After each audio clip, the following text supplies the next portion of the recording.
আমরা চলে যাচ্ছি আপনার ভাইয়ের কাছে। আপনারা খুব ছোট করে আপনার ঘটনাটা শুনবো আমরা। আসসালামু আলাইকুম লিসেনার, আপনার নিকেন ভাই, এখন যে ঘটনাটি বলবো সেটা আমাদের রাজবাড়ির যে ভৌত স্ট্রিমের যে সদস্যরা সচিব ফরহাদুল এই ঘটনাটি কালেক্ট করেছে, আমাকে বলেছে সেটা শেয়ার করার জন্য, সেটাই বলছি। তো ঘটনাটি রাজবাড়ী জেলার, আমার বাড়ি তো রাজবাড়ী জেলা, ওখান থেকেই আর কি সংগ্রহ করে। রাজবাড়ির পাংশার পাড়া বেলগাছি গ্রামের ঘটনা এটি। তো সেখানকার এক ইমাম সাহেবের ঘটনাটা। তো যাই হোক, খুবই অজপাড়াগা। তো ওই গ্রামে বেশ অনেকদিন আগে তাবলিগ জামাতের একটি দল ওই মসজিদে যায়। তো মসজিদে যাওয়ার পর ওখানে ওনারা দিনের ওই দাওয়াতগুলো করতে থাকেন। তো এটাই হয়, ওখানে একটা হঠাৎ মসজিদে ঠিক রাতের বেলা একটা লাশকে গোসল করানোর জন্য নিয়ে আসা হয়। তো লাশটি প্রতিপক্ষের হাতে খুবই নৃশংসভাবে খুন হয়েছিল। তো পরবর্তীতে পুলিশ পোস্টমর্টেম করে লাশটি নিয়ে আসে, পরিবারের কাছে হস্তান্তর করে, বলে যে রাত্রে যেন দাফন করে দেওয়া হয় লাশটিকে, লাশটার অবস্থা ভালো নয়। তো যখন লাশটিকে নিয়ে আসা হয়, এমন ভাবে আসলে শরীরকে ক্ষতবিক্ষত করা হয়েছে যে ওটাকে গোসল করানোর মতো কেউই সাহস পাচ্ছিল না, সবাই ভয় পাচ্ছিল। এখন মসজিদে যখন তাবলিগ জামাতের লোকেরা আসেছেন, তো ওনারা বললেন যে আপনারা যদি ভয় পেয়ে থাকেন তাহলে আমরাই এই কাজটা করতে চাই, আমরাই এটাকে গোসল দিয়ে জানাজা করে আমরা কবর দিয়ে দিই, আপনার শুধু সাথে থাকেন আর কি, আর কিছু করতে হবে না। তো ঠিক আছে, ওনারা এই কাজটি করলেন। কাজটি করে ওনারা, ইমাম সাহেব ওই সাথে ছিলেন না, কারণ জানাজা উনি খুব ভয় পাচ্ছিলেন আর কি। সব প্রক্রিয়াটা তাবলিগ জামাতের লোকেরা করে ওনারা সবকিছু দাফন কাফন শেষ করেন। তো যাই হোক, প্রথম এই ঘটনা ঘটে যাওয়ার তাবলিগ জামাতের লোকরা ওনারা কাজ শেষ করে চলে যান, 3-4 দিন পরে মসজিদ থেকে চলে যান। তো মাসখানেক পর থেকে শুরু হয় ওই ইমাম সাহেবের সাথে ঘটনা। কারণ উনি যে মসজিদে নামাজ পড়াতেন, ওই মসজিদে উনি থাকতেন। মসজিদের পাশে ছোট্ট একটি রুমের মতো ছিল, ওখানে উনি ঘুমাতেন। আর মসজিদের সাথে একটা বড় কবরস্থানের মতো আছে। তো ওইখানে ওই মসজিদ থেকে একটু দূরেই একটি লাশ গোসল করানোর জন্য একটা আলাদা ঘরও রয়েছে। আচ্ছা। তো উনি রাতের বেলা হঠাৎ করে শোনেন যে ওই ঘর থেকে লাশ গোসল করানোর শব্দ আসছে, পানির শব্দ, কোনো মানুষ কথা বলছে, এরকম শব্দ। তো উনি চিন্তা করলেন এত রাত্রে ঘরের চাবি তো তার কাছে, কিন্তু কে এর ভিতরে ঢুকলো। উনি 7-5 না ভেবে বের হয়ে আসেন। তো বের হয়ে আসার পরে উনি খেয়াল করলেন যে দূর থেকে শুনছেন ঠিকই ওই ঘর থেকে শব্দ আসছে, কিন্তু যখন কাছে গেলেন তখন আর কোনো শব্দ হচ্ছিল না। তো উনি এরকম প্রায় প্রতিদিন এরকম শুনতেন। তো যখন উনি অনেকের কাছে বিষয়গুলো শেয়ার করেন, তখন সবাই বলেছে এটা আপনার মনের ভুল, এছাড়া আর কিছুই নয়। তো উনি বেশ এটা নিয়ে খুব ভয়ে ভয়ে থাকলেন। কিন্তু এই ঘটনার ভিতরে ওই গ্রামে আর ওইভাবে কোনো লোক মারা যায়নি, এবং উনি কোনো জানাজার নামাজও পড়াতে যাননি। কিন্তু সমস্যা হলো, ওই গ্রামে এই কিছুদিন এই ঘটনা যখন ঘটা শুরু করলো, তো এর মধ্যে এই গ্রামে একজন লোক মারা গেলেন। তো যথারীতি ইমাম সাহেব যেহেতু ওখানে একজন মাত্র আলেম ছিলেন ওই গ্রামের মধ্যে, তো তারই জানাজার নামাজ পড়ানোর জন্য তাকে ডাক দেওয়া হলো। তো উনি রাসেল ভাই যখনই জানাজার নামাজের জন্য সেখানে গিয়েছেন, জানাজার নামাজের জন্য দাঁড়াবেন, হঠাৎ করে লোকজন দেখলো যে উনি অজ্ঞান হয়ে পড়ে গেছেন ইমাম সাহেব। আচ্ছা।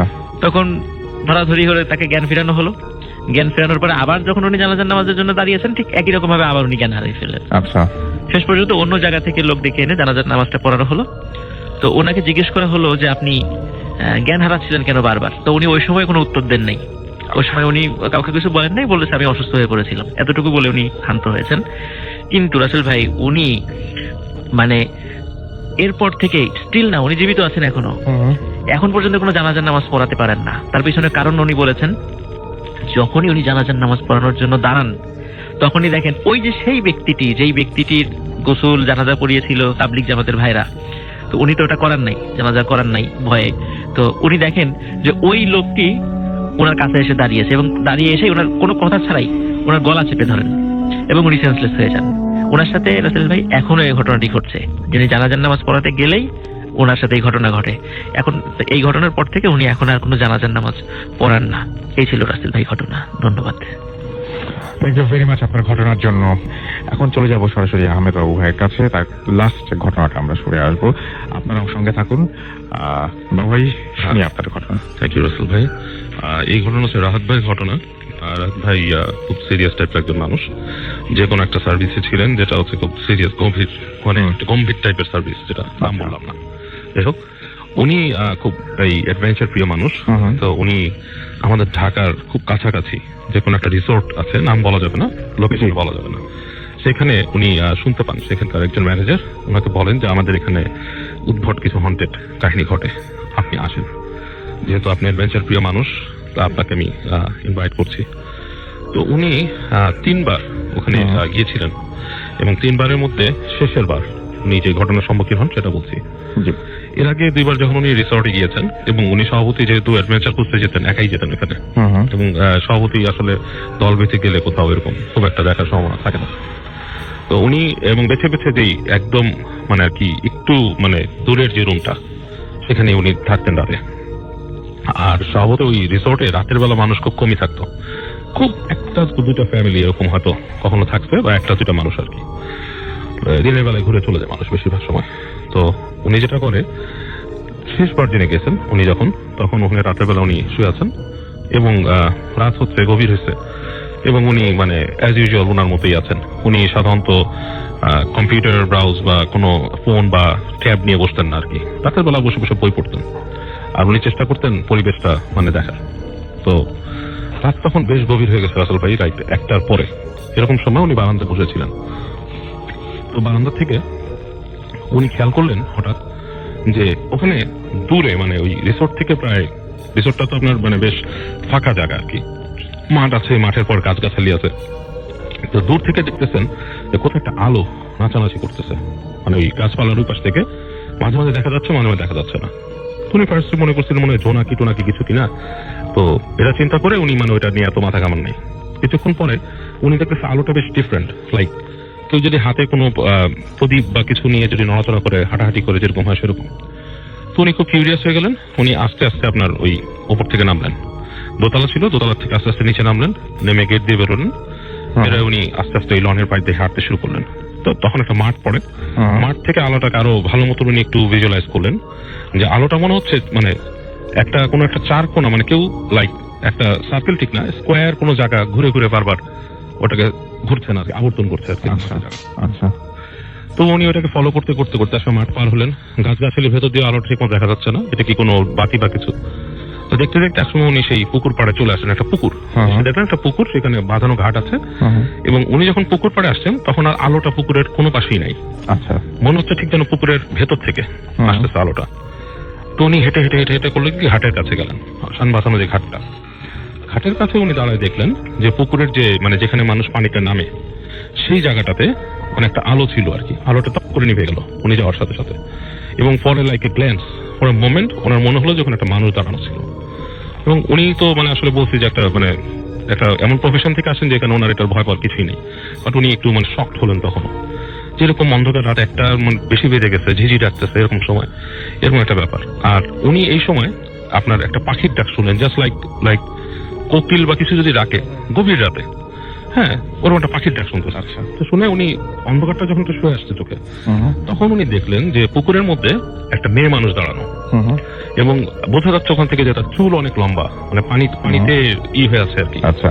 এবং ওনাকে বেশ একটু ফ্যাস ফ্যাসে গলায় নারী কণ্ঠ বললো পুকুরে আসতে, পুকুরে নামতে। আচ্ছা। এন্ড উনি বললো যে ঠিক ওই মোমেন্টটাতে ওনার মনে হলো যে পা থেকে মাথা পর্যন্ত একটা শিরশিরে অনুভূতি, জাস্ট লাইক খুবই স্বাভাবিক, মানে কিছু একটা ওনার চেঞ্জ হয়ে যাচ্ছে ভেতরে, মানে উনি ওনাতে নাই, সামথিং হি ইজ লুজিং। এবং উনি হেঁটে হেঁটে উনি ঠিক নামা শুরু করলেন পুকুরে, এবং মনে হচ্ছে মানে উনি ঠিক মানে সম্মোহিতর মতো, যেটা ওই সম্মোহনের ব্যাখ্যাতে উনি ভাবে দিচ্ছেন যে ওনার মাথা ওনার চুলের আগা পর্যন্ত লাইক গুজবাম্প হয়ে গেছে, উনি আর ওনার মধ্যে নাই, এবং উনি জাস্ট ওই কমেন্টটাকে ফলো করতেছেন। উনি হেঁটে হেঁটে করলেন কি, সেই যে নামছেন। তো নামতে নামতে যেখানে যে ওনার পাটা ছপাত করে পানিতে পড়ছে, ঠিক ওই সময় ওনার একটা সেন্স ফিরে আসছে। কারণ ওনারা না কিছু ওনাদের যে সার্ভিসে পোস্ট সাজেশন কিছু ব্যাপার থাকে, ওনাদেরকে পোস্ট হিপনোটাইজ সাজেশন টাইপের কিছু দেওয়া হয়, তো ওই ধরনের ট্রেনিং গুলো ভেতরে আছে। তো ওনার তখনই একটা সম্মিত ফিরে আসছে কি হচ্ছে। তো উনি ফট করে তাকালেন সামনে, দেখলো যে ওনার সামনে যে পানিটা ওটা একটা বেশ জোরে একটা আলোড়ন হলো, আলোড়ন হয়ে ওখানে মানে পানিটাই হয়ে আছে। তো উনি তখন বেশ চিন্তা করলেন যে কি হচ্ছিল ব্যাপারটা। তো উনি আস্তে করে পিছন ফেরেন, আর ওখানে পানিতে যাওয়ার চিন্তা করেন না। তো উনি যখন চলে আসতেছেন তখন পেছন থেকে উনি শুনতেছেন ওরকম নারী কণ্ঠে বললো যে কি হলো, আসলি না। এবং ওনার তখন আরেকবার গুজবাম্প হয়েছে, এবং উনি তখন কি করে জানেন, মানে দৌড় দেওয়ার মতো চলে আসেন ফিরে। আসার পরে উনি পরদিন সকালে ওখানকার যে ম্যানেজার ওনাকে ডেকে নিয়েছিল, উনি তাকে বলছিল যে আসলে তোমরা যা বলো এগুলো সব বানোয়াট ঘটনা, আমি বিশ্বাস করি না, যে এইসব হন্টেড এগুলো মানুষকে অ্যাট্রাক্ট করার জন্য বলো তোমরা। তো তাকে বলে যে আসলে কালকে একটু জিনিস হয়েছে, এখানে এরকম এরকম ব্যাপার দেখছি। তো ওনাকে বলে যে আমাদের এখানে কিন্তু ওই আছে, ওই ম্যানেজারটা বলে যে লাইক জল পিশাচ টাইপের জিনিস। জল পিশাচ। এটা পানির পাশেই থাকে, দেখতে খুবই সুন্দর হয় এবং মানুষকে পানিতে নিয়ে ডুবিয়ে মেরে ফেলে। এদের কি বলে? জল পিশাচ। এবং এরা থাকে। এবং পরবর্তীতে উনি বলেছেন, উনি অনেক কিছু স্টাডি করে দেখেছেন যে এরকম মারমেইড টাইপের জিনিসপত্র অনেক জায়গায় এক্সিস্ট করে। দে আর সর্ট অফ লাইক জিনস টাইপের কিছু, এবং পানির আশেপাশেই থাকে। তারা দেখতে খুবই সুশ্রী হয় মানুষের কাছে। এবং আপনি যদি আগে অতীতের যদি কিছু ফলো আপ লোকগাথা বা এগুলো পড়েন, সেগুলো কিন্তু বলে মারমেইড খুব সুন্দর হয়। সো ওনারও কনক্লুশন এটা যে উনি অবশ্যই বিশ্বাস করেন যে there is something exists beside us, এবং উনি বলেছেন যে এই জিনিসটাই উনি দেখেছিলেন আসলে সেখানে রাসেল ভাই। Thank you very much. আমরা চলে যাই ঘটনায়। আমরা চলে যাচ্ছি ফারনান্দের কাছে। জি ভাইয়া, আমি এখন যে ঘটনাটা শেয়ার করবো সেটা আমার সাথে প্রায় ডিসেম্বর মাসে আমার সাথে ঘটেছিল। তো ঘটনাটা এক্স্যাক্টলি কিছুক্ষণ আগে আপনাদের রেকর্ডিং এ যে ঘটনাটা শুনছিলাম এটারই কিছুটা মতো হবে, কিন্তু ডিফারেন্ট ওয়েতে। আসলে এক একটা বিষয় এক এক ভাবে ঘটে আসলে সত্যি। তো আমি যে ঘটনাটা বলবো সেটা হচ্ছে মানে এই ডিসেম্বর মাসের দিকে মানে আমি আমার রুমের একটু শেপটা আপনাকে মানে একটু বলতে হবে যে আমার যে বিছানাটা হচ্ছে, বেডটা হচ্ছে আমার উইন্ডোর ঠিক বরাবর। এবং আমি যেটা করি যে আমার যে পায়ের যে সাইডটা আমি উইন্ডোর বরাবর, এবং এভাবে আর কি বিছানায় ঘুমাই আর কি। তো সবসময় যেটা হয় যে মানে 13 ফ্লোরের মানে শীতের সময় যেটা হয় যে জানালাটা সবসময় লাগিয়ে ঘুমাই, কিন্তু সেই রাতে যেটা হয়েছিল যে আমি ভুলে হয়তোবা মানে আমার যে উইন্ডোটা আমি ঠিক মতো লক করে ঘুমাইনি, ফাঁকা ছিল। তো সেক্ষেত্রে যেটা হচ্ছিল যে একটু পরপর আমার রাতে প্রচুর ঠান্ডা লাগতেছিল। আর এখানে আমি আরেকটা কথা বলবো যে আমার এর আগে কিন্তু কোনো ধরনের মানে এই যে বিষয়টা যেমন বোবায় ধরা বা এই ধরনের তেমন কোনো ফিনোমেনা আমি ফিল করিনি কখনো। বাট কিছু জিনিস ফিল করেছিলাম যেটা আমি নিজেই ফিল করেছিলাম যে আমি হয়তো সারাদিন উইক থাকার কারণে এই বিষয়গুলো ঘটতে পারে, এরকম কিছু একটা সাইন্টিফিক্যাল যে রিজন গুলো সেগুলো এটা আপনি আপনার মতন করে চিন্তা করছেন বা একটা যুক্তি দিয়েছেন। কিন্তু সেই রাতে যেটা হয় যে সেদিন মানে আমি সারাদিন বাসায় ছিলাম, সেরকম কোনো টায়ার্ডও ছিলাম না, কোনো প্রবলেম ছিল না আসলে। তো আমি যখন ঘুমাতে যাই রাতে, তো আমার হঠাৎ করে একটু পরপর ঠান্ডা লাগতেছিল, এবং যখন ঠান্ডা লাগছিল তখন আমি আমার ব্ল্যাঙ্কেটটাকে বারবার আমার উপরে জড়িয়ে নিয়ে বারবার ঘুমাচ্ছিলাম। কিন্তু একটা পর্যায়ে ঘুমের মধ্যে আমি যেটা ফিল করি যে আমার ব্ল্যাঙ্কেটটা মনে হচ্ছে ঠিক জানালার ঠিক পাশ দিয়ে, মানে আমার যে সাইডটাতে আমি আমার পা দিয়ে ঘুমাই বিছানার, সেখান থেকে আমার ব্ল্যাঙ্কেটটাকে মনে হচ্ছে টান দিয়ে কেউ নিয়ে যাচ্ছে নিচের দিকে। আমি যতবারই ওটাকে আস্তে আস্তে উপরের দিকে টেনে নিয়ে আসি আমার ফুল বডিটাকে ঢাকার জন্য, আবার সেটা আস্তে আস্তে করে নিচের দিকে চলে যায়। আচ্ছা, এরকম একটা পর্যায়ে আমি কিছুক্ষণ পরে বারবার পা থেকে কেউ টেনে নিচ্ছে মনে হচ্ছে, পা থেকে গা থেকে বারবার পার কাছে চলে যাচ্ছে। তো সেক্ষেত্রে আমি বারবার একটু ভয় পেয়ে গেলাম যে ঘটনাটি কি আসলে, কিন্তু আমি কিন্তু ঘুমের মধ্যে বাট আধো ঘুম আধো জাগ্রত এরকম একটা অবস্থা। তো আমি আবারও চেষ্টা করলাম ওটাকে নেওয়ার, আবারও দেখলাম যে না ওটা চলে যায় নিচের দিকে। আমি একটা পর্যায়ে চিন্তা করলাম যে না আমি এখন ঘুম থেকে উঠবো না, আমি ঘুমাবো, মানে ওটাকে আমি ফেলে দিলাম, ব্ল্যাঙ্কেটটাকে একদম আমার হাতে ঠিক বাম দিকে মানে একেবারে রেখে আমি ঘুমানোর চেষ্টা করলাম। কিন্তু তার কিছুক্ষণ পরে নতুন করে শুরু হলো যে আমার বেডটাকে আস্তে আস্তে করে ভাইব্রেট হচ্ছে, একটু একটু করে কেঁপে উঠছে। তখন আমি একটু ভয় পেয়ে গেলাম যে আসলে কি ভূমিকম্প হচ্ছে বা এরকম কিছু, না আমার নিজের কোনো প্রবলেম, না আসলে কোনো কিছু আসছে আমার রুমে যেটা আমাকে ডিস্টার্ব করছে। এবং আসলে আপনি বিশ্বাস করবেন যে মানে আমার যে বালিশটা যে ছিল, আমার মনে হচ্ছিল যে বালিশটার ভিতর থেকে কেউ আমাকে মানে ঘুমাতে দিবে না, মানে বারবার মনে হচ্ছিল যে আমাকে মানে বিছানা থেকে উঠে যাবো এরকম একটা সিচুয়েশন। মানে বালিশের ভিতর থেকে কি বলছিলেন? হ্যাঁ, বালিশটার ভিতর থেকে মনে হচ্ছে যে কেউ ধাক্কা দিতেছে আমাকে। তারপরে বালিশের ভেতরে একটা হাত, হ্যাঁ এরকম কিছু বা কিছু একটা, হ্যাঁ এরকম কিছু একটা হবে। মানে আমি খুব ভয় পেয়ে গেছিলাম একটা পর্যায়ে, মানে এটা কি আমার, কারণ একটা বালিশে কে শুয়ে আছে এই মুহূর্তে। তো যাই হোক সেটা, তারপর আমি খুব সাহস করে তাড়াতাড়ি করে উঠে গেলাম, বেডটাকে ছেড়ে উঠে গিয়ে লাইট অন করলাম। লাইট অন করার পরে দেখলাম যে না সবকিছু ঠিক আছে, বালিশটাকে সরিয়ে ভালো মতো দেখলাম, কম্বলটাকে ভালো মতো উঠালাম, দেখলাম যে কিচ্ছু নেই। তারপর আমি একটু ফ্রেশ হয়ে যেটা করলাম যে প্রায় 5-10 মিনিট পরে আবার বেডে ঘুমাতে গেলাম। তো আবারও সব লাইট অফ করে সবকিছু ব্ল্যাঙ্কেট নিয়ে আবার ঘুমাতে গেলাম, কিন্তু আবারও দেখি যে একই সিচুয়েশন, একটু পরপর আমার ব্ল্যাঙ্কেটটাকে কে যেন উইন্ডোর পাশ দিয়ে টেনে নিচ্ছে, একই সিচুয়েশন আবার হচ্ছে। কিন্তু এইবার আমি আরো বেশি ভয় পেয়ে গেলাম। এবার আমি চিন্তা করলাম যে না আমি ব্ল্যাঙ্কেটটা আর রাখবো না, ব্ল্যাঙ্কেটটা একদম খাট থেকে নিচে ফেলে দেবো। মানে আমার খুব প্রবলেম হচ্ছিল যে আমাকে কেউ ঘুমাতে দিচ্ছে না এরকম একটা সিচুয়েশন।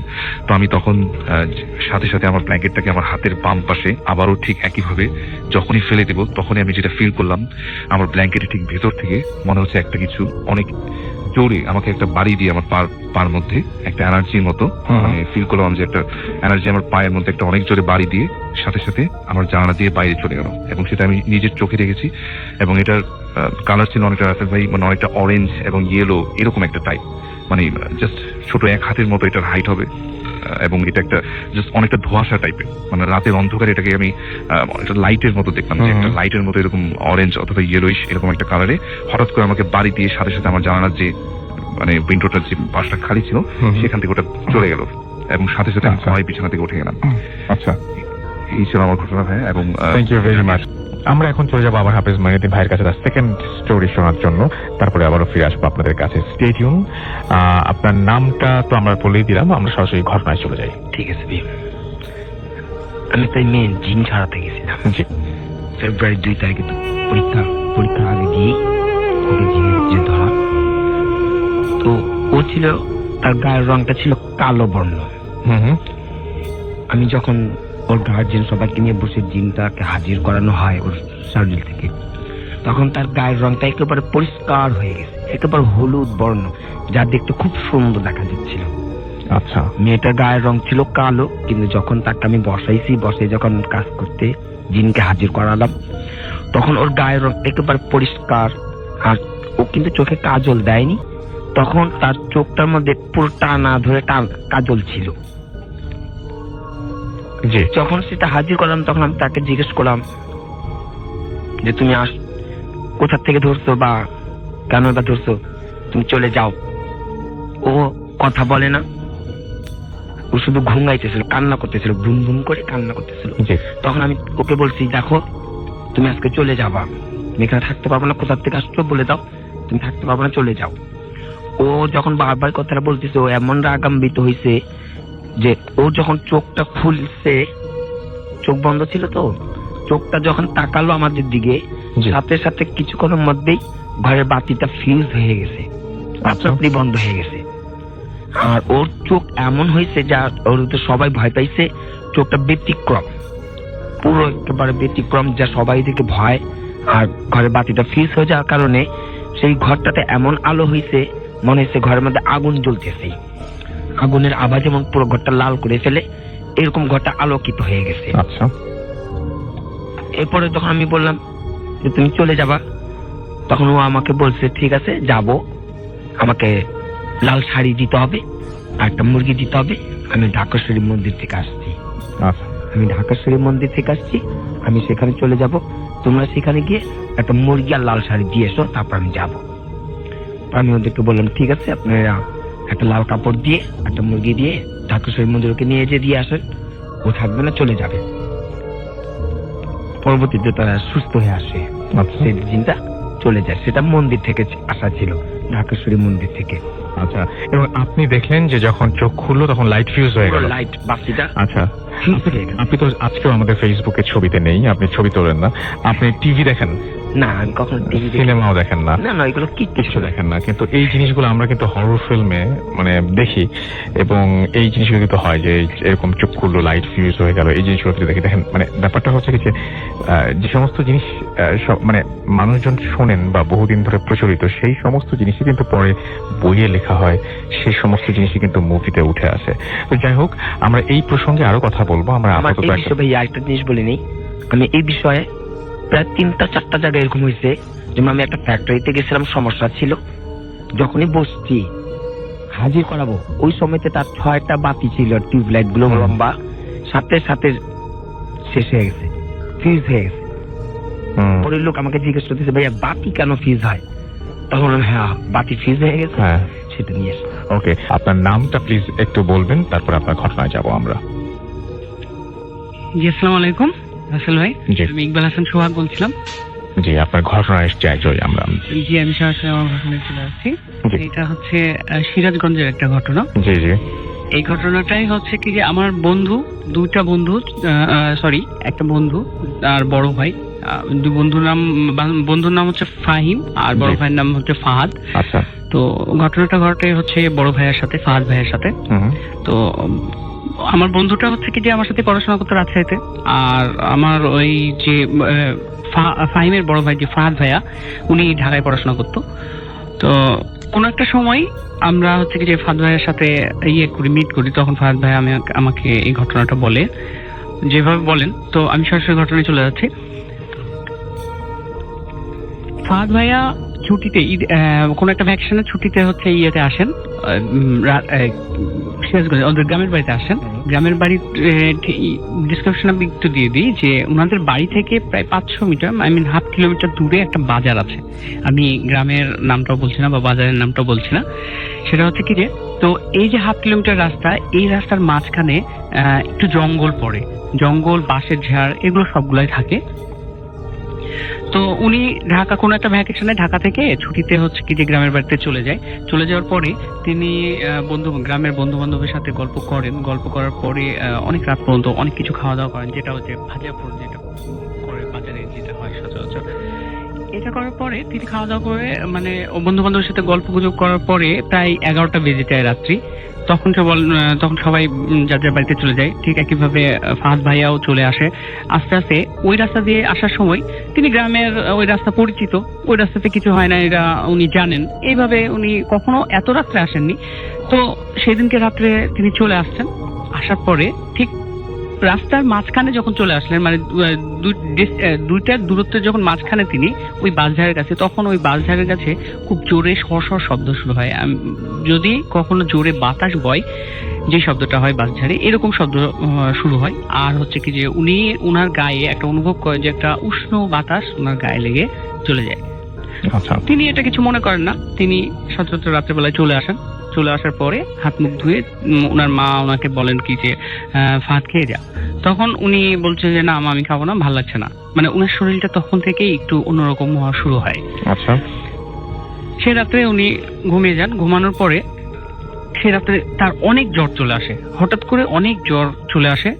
ঘুমের মাঝখানে তিনি গভীর রাতে সে ঘুম ভেঙে যায়। ঘুমের মাঝখানে সে দেখে কি যে তার বিছানার চারপাশে 7টা ছায়া দাঁড়িয়ে আছে। 7টা ছায়া দাঁড়িয়ে আছে।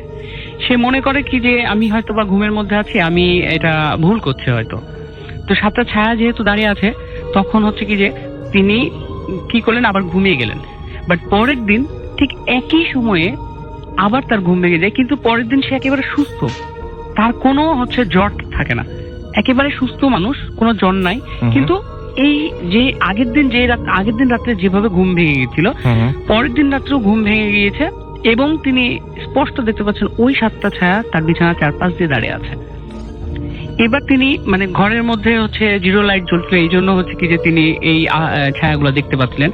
এবার তিনি উঠে বসেছে। উঠে বসার পরে যেটা হয় সেটা হচ্ছে উনার ঘরের একটা দেয়াল, উনার ঘরের এক পাশের দেয়াল একটু ফাঁকা ছিল। ওই ফাঁকা দেয়ালে ওই 7টা ছায়া যে একটা জায়গায় দাঁড়িয়ে যায়। কিন্তু হচ্ছে কি যে তখন সে বেড সুইচ থেকে তার ঘরের লাইটটা জ্বালালে তিনি দেখতে পান যে 7টা ছায়া একই মাপে একই পজিশনে 7টা ছায়া দাঁড়িয়ে আছে। সবচেয়ে আশ্চর্যের বিষয়টা হচ্ছে যে সেই 7টা ছায়া পড়ে আছে মেঝেতে। সেই 7টা ছায়া পড়ে আছে মেঝেতে। আচ্ছা, এটা দেখে সে অনেক মানে অসম্ভব ভয় পেয়ে যায়। ভয় পেয়ে যাওয়ার পরে সে ওখানেই সেন্সলেস হয়ে যায়। আচ্ছা, সেন্সলেস হওয়ার পরে খুব জোরে চিৎকার করে সেন্সলেস হয়ে যায়। তখন তার বাবা মা আসেন। আসার পরে তাকে পরের দিন থেকে তার খুব জ্বর চলে আসে, মানে ছাড়ে আসে এভাবে জ্বর আসে। আর যখন জ্বর আসে তখন অনেক বেশি জ্বর আসে। এভাবে তিনি যখন ডাক্তারের কাছে গেলেন, তার ব্লাড টেস্ট করা হলো, ব্লাডে কোনো কিছুই ধরা পড়েনি। ডাক্তার বলছে আপনি একেবারে নর্মাল, কোনো সমস্যা নেই। এরপরে কর্তাদের কথা শুনে একজন হুজুরের কাছে নিয়ে গেলেন।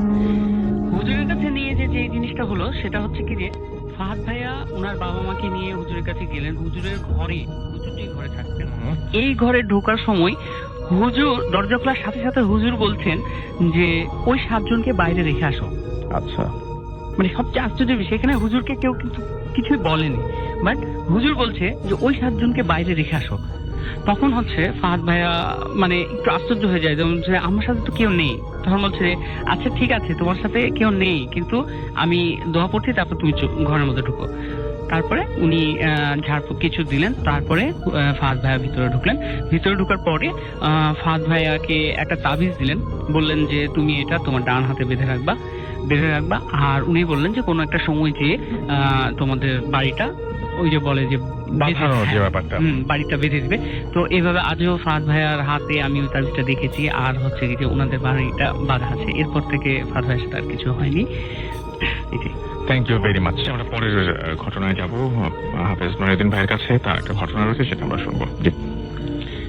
নতুন বাড়ি আমাদের এলাকা থেকেই, লালবাগ এলাকার কাছেই নতুন বাড়ি তৈরি করার পরে, যে বাড়িটা তো বেশ পুরনো ছিল, যখন ভাঙা হয়েছে বাড়িটা, সেই বাড়ি থেকে কান্নার শব্দ হইতো, কান্নার শব্দ হতো। পরে তারা এই বাড়িটা হুজুর থেকে বাঁধা দিলেন।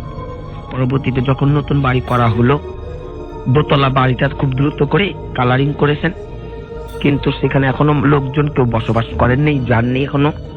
কিন্তু প্রতিটা রুমের মধ্যে এবং প্রতিটা দরজার কাছে সামনে দিয়ে রক্ত দিয়ে লেখা ছিল ওম, ওম লিখে রাখা, এবং ঘরের ভিতরেও সেই রক্তের ডাকে ওম লেখা। তো এই যখন উনি দেখলেন এই রক্তের ভেজা প্রতিটি দরজার সামনে এবং ঘরের ভিতরেও দেয়ালে ওম লেখা, উনি খুব ঘাবড়ে গেলেন যে কি ব্যাপার, এটি কি? ঘরে তো কোনো লোক নেই, ঘরে কোনো লোক এখনো আসেনি, থাকে নাই, এই রক্ত দিয়ে দেয়ালগুলো নষ্ট করলো কি? আর তখন উনিও বুঝতে পারছেন যে ঘরটা কেমন গুমোট বাঁধা, ভার ভার লাগে। তখন সেই মৌলানা সাহেবদেরকে বললেন যে আপনারা যে ঘর বাঁধা দিয়ে আসছেন, আমার এরকম কোন সমস্যা দেখা দিতেছে, প্রতিটা দেয়ালের মধ্যে রক্তের মধ্যে ওম লেখা। তখন হুজুর এসে বলতেছে যে ঠিক আছে, এটা তো আমাদের পক্ষে সম্ভব না, আমরা পারবো না, আপনারা অন্য কাউকে স্মরণ করতে পারেন। পরবর্তীতে সে আমার কাছে আসে, আমি সেখানে উপস্থিত হই। উপস্থিত হয়ে যখন আমি বসি, তখন আমি বুঝতে পারি যে এটা জিনের আছে। তো রাত্রে ওদের সাথে আমি বললাম রাত্রে 2:30টার দিকে আমার সাথে বসেন। রাত্রে বসলো, আমি কোরআনের থেকে একটা সূরা আয়াত কাগজে মধ্যে লিখি। যখন আমি কোরআন খুলে লিখতে আরম্ভ করলাম, তখন খুব বিরক্ত করতেছে, দরজাগুলো নিচ থেকে বন্ধ হইতেছে, খুলতেছে। এটা আপনি একদম মানে তার মানে এটা হয়, এটা আমরা যা দেখি আমরা তার মানে এটা হয়। আচ্ছা, খুব। তখন ওই লোক তো যিনি আমার সাথে বসা ছিলেন, উনি ভয় পেয়ে বলতেছেন মানিক ভাই, এটা আমার ঘরের না, হয়তো আপনাকে সাথে করে কিছু নিয়ে আসছে। আমি হাসে বলতেছি না, আপনি চুপচাপ বসেন, কোনো ভয় নেই। উনি বলতেছে আমি থাকতে পারবো না, কারণ দেখতেছে উনি স্বচক্ষে দেখতেছে দরজা খুলে যাচ্ছে, বন্ধ হয়ে যাচ্ছে, খুলে যাচ্ছে, বন্ধ হয়ে যাচ্ছে, আর আমাকেও বিরক্ত করতেছে। উনি চলে গেলেন। পরবর্তীতে আমি যখন লেখা আরম্ভ করলাম, তারপর আমাকে খুব বিরক্ত করাতে আমি রেখে দিলাম, লেখাটা বন্ধ করে দিয়ে আমি মোরাকাবায় বসে পড়লাম হাজির করানোর জন্য, যে ওকে হাজির করে কেন বিরক্ত করে আমি এটা দেখবো। আমি মোরাকাবায় যখন বসে একটু হাজির করালাম, তখন সে এসে বলতেছে যে যখন এই বাড়িটা পুরনো ছিল, সেই বাড়িতে একটা ছোট্ট মাটির কলসের ভিতরে তাকে বন্দি করা ছিল। আচ্ছা, যখন মিস্ত্রি ঘর যে যারা কাজ করে, তখন ওটা ভেঙে গেছে, যখন খুঁড়ছে ভেঙে ফেলাতে ও মুক্তি আজাব পেয়ে গেছে। উনি বলতেছে এখন এই বাড়ি আমি থাকবো, আর কাউকে থাকতে দিব না। আমি যেহেতু ছাড়া পেয়ে গেছি, আমাকে এখন বন্দি করাও যাবে না, আমাকে তাড়ানো যাবে না, আমি এই বাড়িতেই থাকবো, আর এইখানে কাউকে আসতে দিব না। পরে আপনি কি তাকে তাড়িয়েছেন এখান থেকে? ওকে, থ্যাংক ইউ ভেরি মাচ। আমরা চলে যাব আমাদের পরবর্তী ঘটনায়। আমাদের নতুন একজন অতিথি আছেন, তার নামটা আমরা একটু জানতে চাই। আপনার নামটা প্লিজ একটু বলবেন, তারপর আপনার ঘটনা শুনবো আমরা। আমার নাম নজরুল ইসলাম অপু, আমি পোস্তগোলা থেকে এসেছি। জি, আমি এখন উদ্ভিদ বিজ্ঞানে অনার্স করছি, অনার্স তৃতীয় বর্ষে পড়ছি। আচ্ছা, শুনি আপনার ঘটনা। আমি আমার স্টোরিতে চলে যাচ্ছি, যেটা আপনি আমাদের পাঠিয়েছেন, সেই ঘটনাটা আমরা শুনি। আচ্ছা ঠিক আছে। জি, ঘটনাটি হচ্ছে 2009 সালে। তখন আমি নবম শ্রেণীর স্টুডেন্ট। রাসেল ভাই বলে রাখা ভালো, আমি সবসময় 5 ওয়াক্ত নামাজ পড়ি এবং আমি একজন কোরআনে হাফেজ। আচ্ছা, তো সবসময় 5 ওয়াক্ত নামাজ পড়ি, এটা মানে আমার একটা অভ্যাস। আমাদের এলাকার একটি ঘটনা, আমাদের এলাকাতে একজন মুসল্লি ছিল, যিনি একজন পরহেজগার, এবং বলা যায় এলাকাতে সবাই তাকে অনেক ভালোভাবে চেনে এবং খুব শ্রদ্ধা করে তাকে। অনেক ভালো একজন লোক। তো রাসেল ভাই, যে ঘটনাটি সেটি হচ্ছে, মানে যে ঘটনাটি বলবো সেই ঘটনাটি ঘটার ঠিক আগে যে ঘটনাটি ঘটেছিল সেটা হচ্ছে আমাদের এলাকার অপোজিটে যে একটি রাস্তা ছিল, রাস্তার অপোজিটে হচ্ছে মসজিদ। তো মসজিদে নামাজ পড়তে যেতে হলে ওই রাস্তাটি ক্রস করতে হয়। তো ওই রাস্তাটি ক্রস করতে গিয়ে অন্য এক মুসল্লি ট্রাকের ধাক্কায় মারা যায়। তো তখন থেকে মসজিদের ইমাম সাহেব অনেক মানে মুরব্বীদেরকে বলেছিল যে আপনারা একটু দেখে শুনে রাস্তা পার হবেন। তো আমাদের এলাকাতে যে মুরব্বীটি ছিল, যাকে আর কি আমরা সবসময় শ্রদ্ধা করি, তিনি সবসময় দেখতাম যে ফজরের নামাজের যখন আজান হতো তখন সে বাসা থেকে বের হতো, এবং আমি যখন বাসা থেকে বের হতাম, বাসা থেকে বের হয়ে যখন রাস্তায় আসতাম, তখন আমি আমার এলাকার মোচড় থেকে তাকে দেখতে পেতাম তার বাসার সামনে, এবং তিনি ওই এলাকার একজন স্থানীয় মুরব্বী। তো আমি যখন তাকে দূর থেকে দেখতাম, দূর থেকে দেখে আমি তার কাছে আসতাম এবং তাকে সালাম দিতাম, জি। এবং সে সুন্দরভাবে আমার সালামের জবাব নিত। এবং যে ঘটনাটি ঘটতো তখন আমি যেতাম আমার পাশাপাশি, সে যেত জিকির করতে করতে যেত। তখন আমি কখনই আমি তাকে কোনো কোশ্চেন করিনি এ ব্যাপারে, বা কোনো ব্যাপারেই তাকে আমি কোনোদিনও কোনো কোশ্চেন করিনি। তো এভাবে অনেকদিন আমরা একসাথে নামাজ পড়ি, আমরা রাস্তা পার হই পাশাপাশি, সে আমার সাথে একসাথে রাস্তা পার হয়। তো এই ব্যাপারটি এর কিছুদিন পর তিনি মারা যায়, লোকটি মারা যায়। মারা যাওয়ার পর সামহাও আমি কোনো কারণে কয়েকদিন আমার ফজরের নামাজটা মিস হয়। তো একদিন আম্মু আমাকে অনেক বকাঝকা করতেছে, বলতেছে কি তুই আগের মতো ফজর নামাজ মসজিদে গিয়ে আদায় করিস না, এটা তো ঠিক না, তুই কালকে থেকে নামাজ পড়বি মসজিদে গিয়ে। তো ফজরের নামাজের সময় আম্মু আমাকে ডেকে দিল এরপরের দিন ডেকে দেওয়ার পর আমি যথারীতি উঠলাম। উঠে গিয়ে যখন আমি বাসা থেকে বের হলাম, বাসা থেকে বের হওয়ার যে মোচড়টা, সেই মোচড়টাতেই আমি আবার তার বাড়ির সামনে তাকে আবার দেখতে পেলাম। এবং আমি যখন তাকে দেখছি তখন আমার কোনোভাবেই মনে হচ্ছে না যে তিনি মারা গেছে। এই সেন্সটা আমার মধ্যে একটু আসেনি সত্যি কথা। তখন আমি তার পাশাপাশি গেলাম এবং তাকে আমি আবার সালাম দিলাম। সে আমার সালামের উত্তর নিল। উত্তর নেওয়ার পর তারপর আমি যখন যাচ্ছি সেও আমার পাশাপাশি হাঁটছে। তো আমাদের ওই এলাকার একটি রিক্সার গ্যারেজ আছে। ওই রিক্সার গ্যারেজটিতে ভোর সকালবেলা অনেক, মানে ফজর নামাজের আগে এবং পর থেকেই অনেক রিক্সাওয়ালা আসে, মানে রিক্সা নেওয়ার জন্য। তো ওই রিক্সার গ্যারেজটা যখন আমি ক্রস করছি, ঠিক তখনই আমার মনে পড়লো যে আমি যার সাথে হাঁটছি সে প্রায় কিছুদিন আগে মারা গেছে। তো এই ব্যাপারটা হওয়ার পর আমি সাথে সাথে তার দিকে তাকাই ঘুরে, কিন্তু আমি তখন তাকে আর দেখতে পেলাম না। ঘটনাটি ঘটার পর আমি অনেক ভয় পেয়ে যাই। ভয় পাওয়ার সাথে সাথে আমি খুব তাড়াতাড়ি দৌড়ে মসজিদে চলে যাই। মসজিদে গিয়ে আমি নামাজ পড়া শুরু করি। নামাজের পর আমি যেটা ভাবি সেটা হচ্ছে যে এই ঘটনাটা হয়তো আমি যেটা দেখলাম, যেটা আমার সাথে ঘটলো, সেটা আসলে হতে পারে হ্যালুসিনেশন, হতে পারে। তো আমি এটাকে তেমন কাউকে কিছু না বলে, কাউকে কিছু না জানিয়ে আমি এই ব্যাপারটা তত বেশি একটা সিরিয়াসলি নিলাম না। এরপরের দিন যথারীতি আমি আবার যখন ফজরের নামাজের আজান হলো, আমাকে উঠিয়ে দেওয়া হলো। আমি মসজিদের উদ্দেশ্যে বাসা থেকে বের হলাম। বাসা থেকে বের হয়ে সেই মোচরে যখন আবার আমি আসলাম, ঠিক আবার সেই ঘটনা, আমি তাকে আবার দেখতে পেলাম। এবং এইভাবেই যে আমার ওই সময় কোনো সেন্স কাজ করছিল না যে আমি তাকে দেখছি, সে মৃত বা কিছু, এরকম কোনো কিছুই আমার মধ্যে কোনো সেন্স কাজ করছিল না। আমি তার পাশাপাশি গিয়ে তাকে সালাম দিলাম, সে সালামের উত্তর নিল এবং আমার সাথে সাথেই সে হাঁটছে এবং একটু দূরত্ব রেখে সে হাঁটছে এবং জিকির করতে করতে হাঁটছে। ঠিক তখন আমি যখন ওই গ্রেসটি মানে ক্রস করার পর আমার মনে পড়লো যে আসলে আমার সাথে যে হাঁটছে সে আসলে মৃত। কিন্তু সেই সময়টাতে আমি আর পিছনের দিকে তাকালাম না। তখন আমার একটু ভয় হলো যে যদি আমি পিছনের দিকে তাকাই তাহলে হয়তো কিছু একটা ঘটবে। তো আমি সাথে সাথে হাঁটতে থাকলাম এবং দ্রুত হাঁটতে থাকলাম এবং সেও আমার সাথে হাঁটতে থাকলো। তো হাঁটতে হাঁটতে মসজিদ পর্যন্ত যখন আমরা গেলাম, আমি মসজিদে ঢুকবো তখন আর কি পিছন ঘুরে হয়তো জুতা নেওয়ার জন্য অথবা সামহাও কোনো কারণে আমি পিছনের দিকে ঘুরলাম এবং যেটা দেখলাম সেটা হচ্ছে তিনি আমার দিকে হাত বাড়িয়ে আছে। এই অবস্থাতেই আমি তাকে আস্তে আস্তে ভ্যানিশ হতে দেখলাম। এমন ভাবে আমি এরকম জিনিস কখনো কল্পনা করিনি যে এরকমটা হয় কিনা, যে মানুষ চোখের সামনে ভ্যানিশ হয়ে যায় কিনা। তো দেখলাম যে একদম ভ্যানিশ হয়ে গেল এবং আমি তখনও ভয় পেলাম, কিন্তু এতটুকু সাহস ছিল যে এটা হচ্ছে মসজিদ, আমার কোনো ক্ষতি হবে না ইনশাল্লাহ। তো এটা ভেবে আমি মসজিদে চলে গেলাম। মসজিদে গিয়ে নামাজ আদায় করলাম। নামাজের পর আমি তখন ওই মসজিদের হুজুরকে ব্যাপারটি আমি বললাম যে এরকম একটা ঘটনা। তো মসজিদের হুজুর আমাকে বলল যে এটা হয়তো তুমি সবসময় অভ্যস্ত ছিল তার সাথে নামাজ পড়তে যাওয়ার ক্ষেত্রে, হয়তো সে এই জন্য হয়তো তোমাকে দেখা দিয়েছে। তো মসজিদের হুজুরটি কোনো কারণে এই ব্যাপারটি তার ছেলের সাথে আলোচনা করে, তার ছেলেকে জানানোর পর এরপর থেকে আমি আর কখনো এই ঘটনার সম্মুখীন হইনি। এই ঘটনাটি আর কোনোদিনও ঘটেনি। এই ছিল রাসেল ভাই আমার ঘটনা। অনেক ধন্যবাদ আপনাকে। চলে যাব আমাদের প্রথম অতিথির কাছে। ডিয়ার লিসনার, আমি জায়েদ।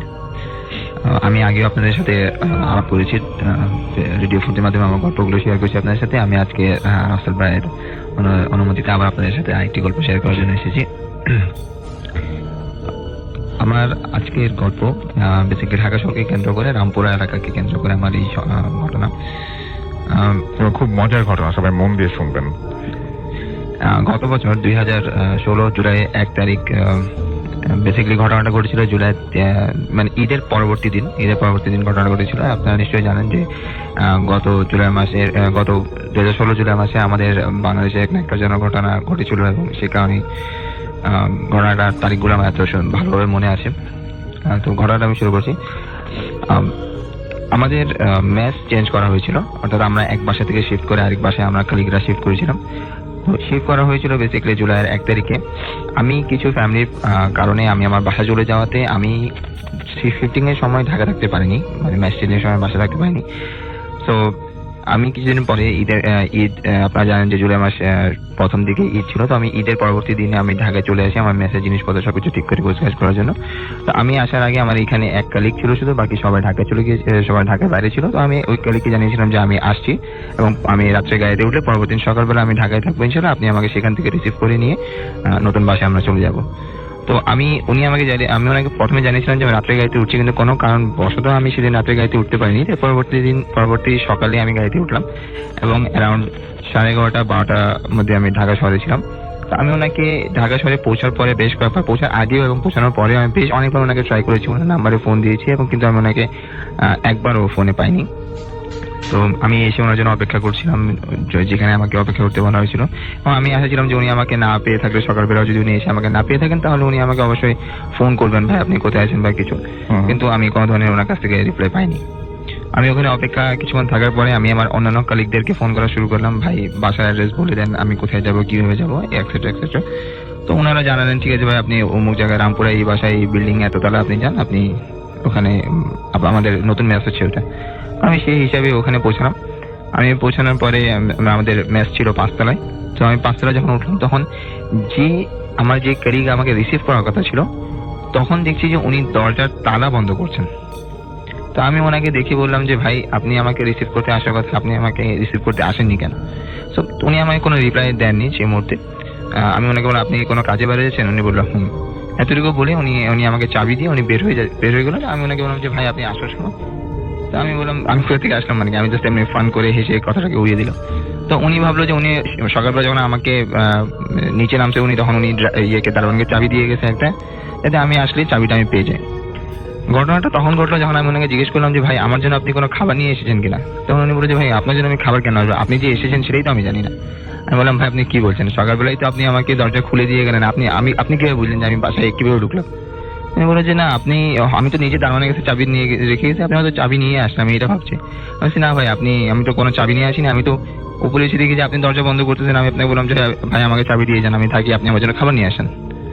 তো উনি কিছুটা অবাক হলো এবং মোটামুটি একটা লেভেলে বলে যে উনি আমার কথা বিশ্বাস পায় না, হয়তো উনি ভাবছে আমি ওনার সাথে ফান করছি। পরবর্তীতে আমরা রাত্রে খাবার যখন নিচে নামছিলাম তখন আমি 2 তলায় দাঁড়াইছিলাম। আমি ওনাকে বললাম যে কাজ করেন, আপনি দারোয়ানের কাছে যান, আপনি দারোয়ানের কাছে গিয়ে জিজ্ঞেস করেন যে আপনার যে গেস্ট আসার কথা ছিল অর্থাৎ আমি, সে এসেছে কিনা এবং যে আপনি যে চাবির কপিটা তাকে দিয়েছিলেন সেই চাবিটা ওনার কাছে আছে কিনা। তো উনি নিচে নেমে আসে, আমি সেই আড়ালে দাঁড়ায় কথা শুনতেছি ওনাদের। তো দারোয়ানকে জিজ্ঞেস করলো যে আমার একটা গেস্ট আসার কথা ছিল, উনি কি এসেছেন? তখন দারোয়ান বলেছে না স্যার আপনার তো কোনো গেস্ট আসেনি, কোনো গেস্ট আসেনি। তুমি বলে ঠিক আছে তুমি চাবি নিয়ে আসো। তো ও রুমে গিয়ে অনেকক্ষণ খোঁজাখুঁজি করে বলে স্যার আমি চাবি কোথায় রাখছি, আমি এখন খুঁজে পাচ্ছি না। তো উনি বলে আচ্ছা ঠিক আছে সমস্যা নেই, পরে চাবি নিয়ে নিব।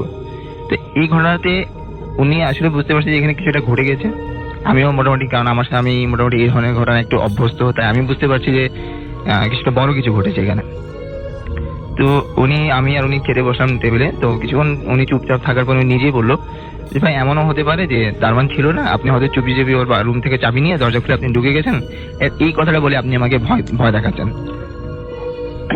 আমার বেসিক্যালি ইচ্ছা ছিল যে কথাটা যাতে এভাবেই শেষ হয়ে যাক, কারণ আমি অভ্যস্ত এই ঘটনাগুলোর সাথে, কিন্তু উনি অভ্যস্ত না। আমিও আশাই ছিলাম যে ঘটনাটা এভাবেই শেষ হয়ে যাবে, কিন্তু ঘটনাটা বেসিক্যালি এভাবে শেষ হয়নি। আমরা যখন রুমে ফিরে আসার পরে আমরা বেশ কিছুক্ষণ কাজ করলাম অ্যারাউন্ড 12টা পর্যন্ত। এর মাঝখানে আমি প্রায় লক্ষ্য করলাম যে উনি এখনো অস্বস্তিতে ভুগতেছে, উনি আমাকে ঠিক মতো জবাব দিচ্ছে না, চুপ করে আছে, কাজের প্রতি মনোযোগ নেই। এবং উনি বললো যে ভাই ঠিক আছে কাজ করি, শরীরও খুব একটা ভালো লাগতেছে না, চলেন আমরা ঘুমিয়ে পড়ি। আমরা ঘুমাতে চলে গেলাম। রাত 2টায় তখন আমরা প্রথম কুকুরের আওয়াজ শুনতে পাই। তা আমরা ভাবলাম নিচে হয়তো অনেক জায়গা খালি আছে, রামপুরা এলাকা, অনেক জায়গা খালি, কুকুর ঘোরাফেরা করতেই পারে। কিন্তু এই আওয়াজটা ধীরে ধীরে এতটাই বিকট হতে শুরু করে রাসেল ভাই, মানে এক পর্যায়ে মনে হচ্ছিল যে এটা আমাদের আশেপাশে কোথায় আওয়াজটা হচ্ছে। আচ্ছা, কিছুক্ষণ পরে আমরা লক্ষ্য করলাম যে আওয়াজটা মনে হচ্ছে যে একদম আমাদের রুমের মধ্যে কুকুর ঘেউ ঘেউ করলে যেভাবে একবার আমার পাশেই কুকুর ঘেউ ঘেউ করতেছে, 2টা কুকুর, এই বোঝাই যাচ্ছে। তো কিছুক্ষণ পরে আমরা লক্ষ্য করলাম যে আমাদের বারান্দায়, 5 তলায় বারান্দায় রাসেল ভাই কুকুর 2টা পাচারি করছে এইটা হচ্ছে এবং সবচাইতে ঘেউ বড় ঘেউ twist। করছে।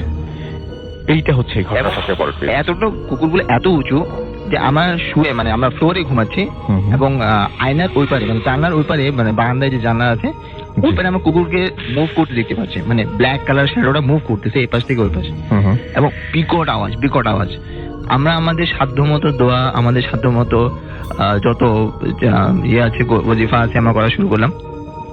এর মধ্যে কুকুরগুলো, বেসিক্যালি কুকুরগুলো বলবো না, আসলে তার মধ্যে একটা কুকুর ছিল, সেই কুকুরটা 2 পা জানলার উপর তুলে দিয়ে জানলাতে বাড়ি মারছে, এবং এতটা জোরে বাড়ি মারছে যে মানে মুভ করতে জানলাটা প্রকম্পিত হচ্ছে। হুম হুম। এরকম করতে করতে প্রায় ফজরের আজানের সময় হয়ে যাচ্ছে, ফজরের আজানের ওয়াক্ত শুরু হয়ে গেছে। তা তখন আমরা মোটামুটি আওয়াজ কমতে শুরু করছি এবং মোটামুটি আওয়াজ বন্ধ হয়ে গেছে, একেবারে বন্ধ, কোনো আওয়াজ পাচ্ছি না। তা আমরা দুজনে উঠলাম, উঠে অজু করলাম, অজু করে নামাজ আদায় করলাম। নামাজ আদায় করার পরে কিছুটা ফর্সা যখন হচ্ছিল তখন আমরা দরজা খুলে, মানে বারান্দার দরজা খুলে ভিতরে গেলাম। তো বারান্দায় গিয়ে আমরা যেটা দেখলাম রাসেল ভাই, সেটা হচ্ছে যে ওখানে অনেকগুলো গ্লাসের চিকন চিকন শিট রাখা ছিল, যেটা বেসিক্যালি টাইলসের মাঝখানে দেওয়া হয় বর্ডারিং করার জন্য। ওই প্রত্যেকটা গ্লাস, প্রায় 50টার উপরে গ্লাস ছিল, প্রত্যেকটা গ্লাস ভাঙা, একদম টুকরা টুকরা। আচ্ছা, এতটুকুতে মানে এটাতে বোঝা, মানে একটা জিনিস ছিল যে ওখানে কুকুরগুলো মুভ করছিল এবং এটার কারণে এগুলো ভেঙেছে। তো আমরা সেদিন তৎক্ষণাৎ যা কাপড় চোপড় ছিল হাতে করে নিয়ে আমরা রুম থেকে বের হয়ে আসছি। তো আর তো প্রশ্নই ওঠে না সেখানে থাকার, এবং ওনারও শরীর এরপর খুব বেশি খারাপ হয়ে যায়। উনিও সন্ধ্যা হয়তো প্রায় জ্বর চলে আসে না। সেদিন আমরা বাইরে ছিলাম, 2 দিন আমরা বাইরে ছিলাম, কারণ ঢাকায় ঈদের ছুটিতে তখনও কেউ ফিরে আসেনি, আমাদের ওই বাসায় ব্যাগ করাও সম্ভব ছিল না। 3-4 দিন পরে যখন আমরা কালীদের সাথে সবকিছু বলার পরে ওনারা আসছে, আমরা 1 রাত শুধু ওই বাসায় আবার ছিলাম, কিন্তু সেদিন কোনো ঘটনাই ঘটেনি, কোনো সাউন্ড, কোনো কিছুই না। এবং 3-4 দিনের মাথায়, অর্থাৎ সর্বোচ্চ 10 দিন আমরা ওই বাসা রেখেছিলাম, 3 দিনের মাথায় বাসাটা ছেড়ে চলে আসি। সেটাই হচ্ছে ঘটনা। এবং আমি সবচেয়ে অবাক হয়েছি যে এই যে কুকুরটা, এই কুকুরটা অনেক বড় সাইজের ছিল, এবং আপনারা যে কুকুরটার ডাক শুনতেছিলেন সেই কুকুরটার ডাক শুনতে শুনতে আস্তে আস্তে কুকুরটা একটা সময়ে বুঝতে পারলেন আপনাদের খুব কাছাকাছি আছে এবং আপনার বারান্দায়, এবং সেটা 5 তলা বাসা ছিল। সুতরাং কোনোভাবেই এই বারান্দায় আসার কোনো পসিবিলিটি নাই। এবং রাসেল ভাই, বারান্দায় আওয়াজটা শুরু হতো, এবং বারান্দায় যদি আওয়াজটা শুরু হতো তাহলে মোটামুটি মানে বারান্দার ঘটনাটা বুঝতে, কিন্তু আওয়াজটা দূর থেকে শুরু হয়ে এসে কাছে আসছে, আবার এভাবে দূরে মিলিয়ে গেছে। তার মানে দূর থেকে জিনিসটা আপনাদের বাসায় এসছে, এবং কিভাবে এসছে এরকম মানে আমরাও জানি না, বাট ব্যাপারটা হচ্ছে সামহাও এটা আপনার কাছে এসছে। তো এই জিনিসটা খুব অদ্ভুত লেগেছে আমার কাছে, এবং এটাকে মানে আমি জানি না যে আপনি কিভাবে সেই বাসায় ঢুকেছিলেন, এটা একটা রহস্যের ব্যাপার প্রথমত। দ্বিতীয়ত যে ব্যাপারটা সেটা হচ্ছে যে আপনার মানে কেন আপনি ওই বাসায় এভাবে ঢুকবেন, এবং কেন রাতের বেলায় এই অদ্ভুত প্রাণীটাই বা কেন আসবে, এগুলোর সাথে রিলেশনও তো আপনি বের করতে পারেনি, একটার সাথে তো একটা কোনো কানেকশন নাই। একটার সাথে একটা কোনো কানেকশন নেই, বাট আমি আগে যেভাবে বলেছিলাম যে এই জিন এবং অন্যান্য জিনিসের আসর কিছুটা মানে আমি ক্ষতিগ্রস্ত হয়েছি এগুলোর মাধ্যমে, আগেও বলেছি। এবং আপনি প্রচুর পড়াশোনা করেন সমস্ত জিনিস। জি অবশ্যই, আমি এগুলো নিয়ে খুব পড়াশোনা করি, এবং আপনি বলছেন যে এটাই। তো থ্যাংক ইউ ভেরি মাচ। আমরা আবারও আপনার কাছে আসবো ইনশাল্লাহ। তার আগে আমরা একটু কিছু SMS পড়ে ফেলতে চাই, এবং আপনাদের সাথে আমরা যে বিষয়গুলো নিয়ে আলোচনা করতে চাই সেই আলোচনা তো আমরা তারপরে যাব।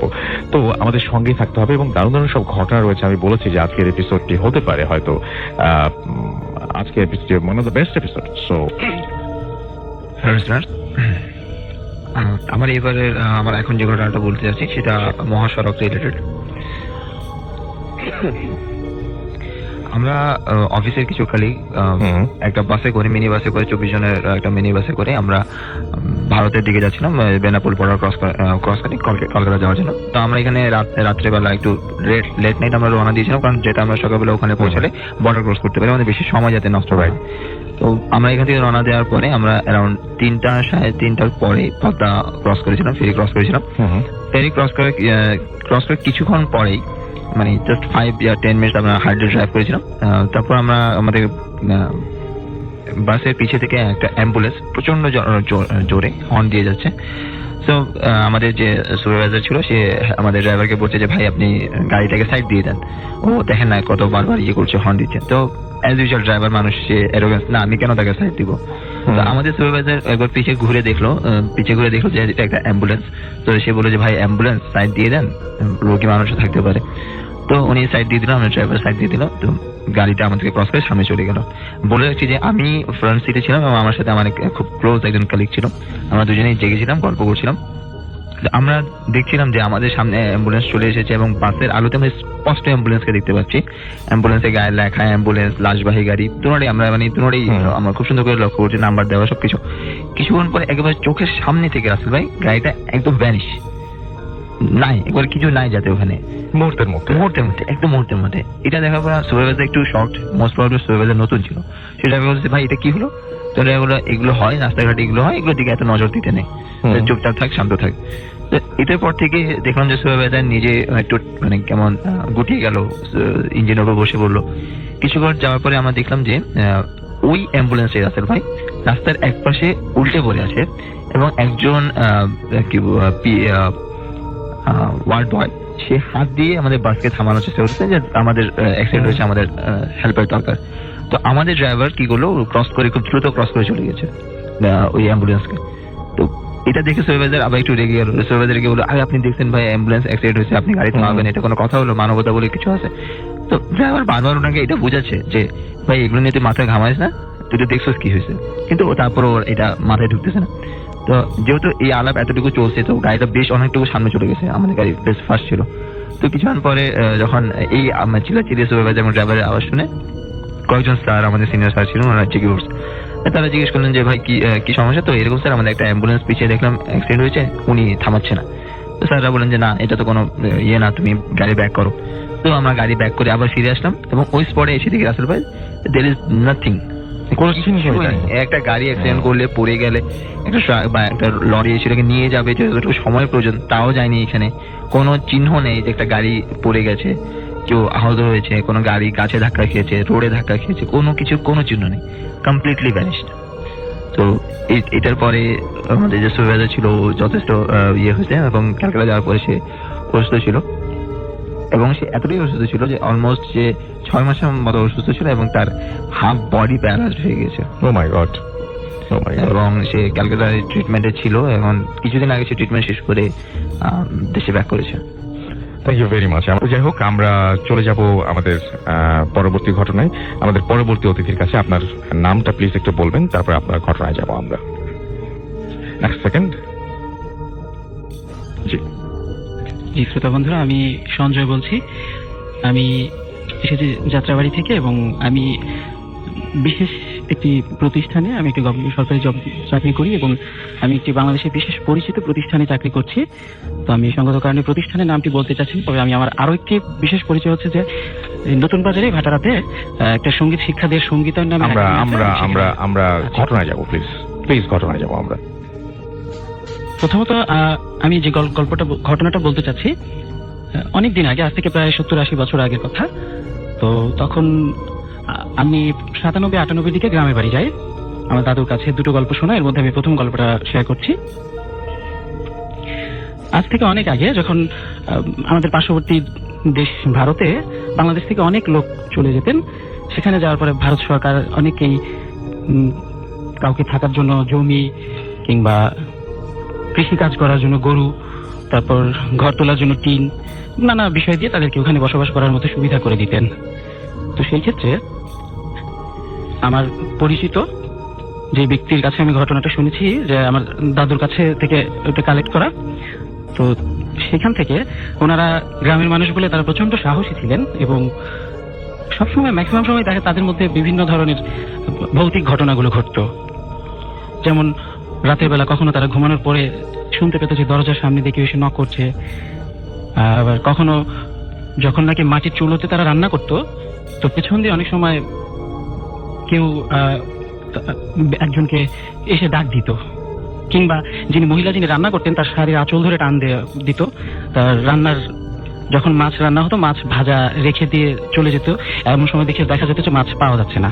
তো এই ধরনের নানা ধরনের অলৌকিক ঘটনা ঘটতো, যেগুলা তারা প্রত্যহ ওগুলা তারা ফেস করতো, এবং গ্রামের মানুষ বলে খুব সাহসী থাকার কারণে সেটা নিয়ে তারা ততটা বিব্রত হতো না।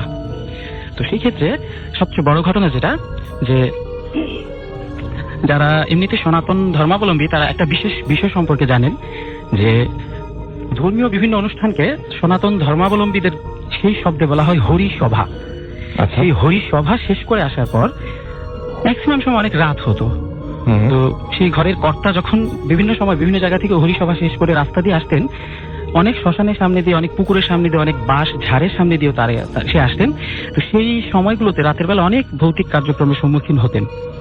তো একদিন তার মাথার মধ্যে একটি বুদ্ধি ঢুকলো যে আমি একটা খারাপ রাস্তা আছে, সে রাস্তার সামনে দিয়ে সে যাবে।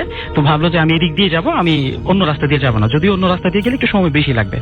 তো একদিন উনি যখন বাঁশ ঝাড়ের নিচে দিয়ে আসছিলেন, সেই মুহূর্তে একটা বাঁশ নিচু হয়ে যায়।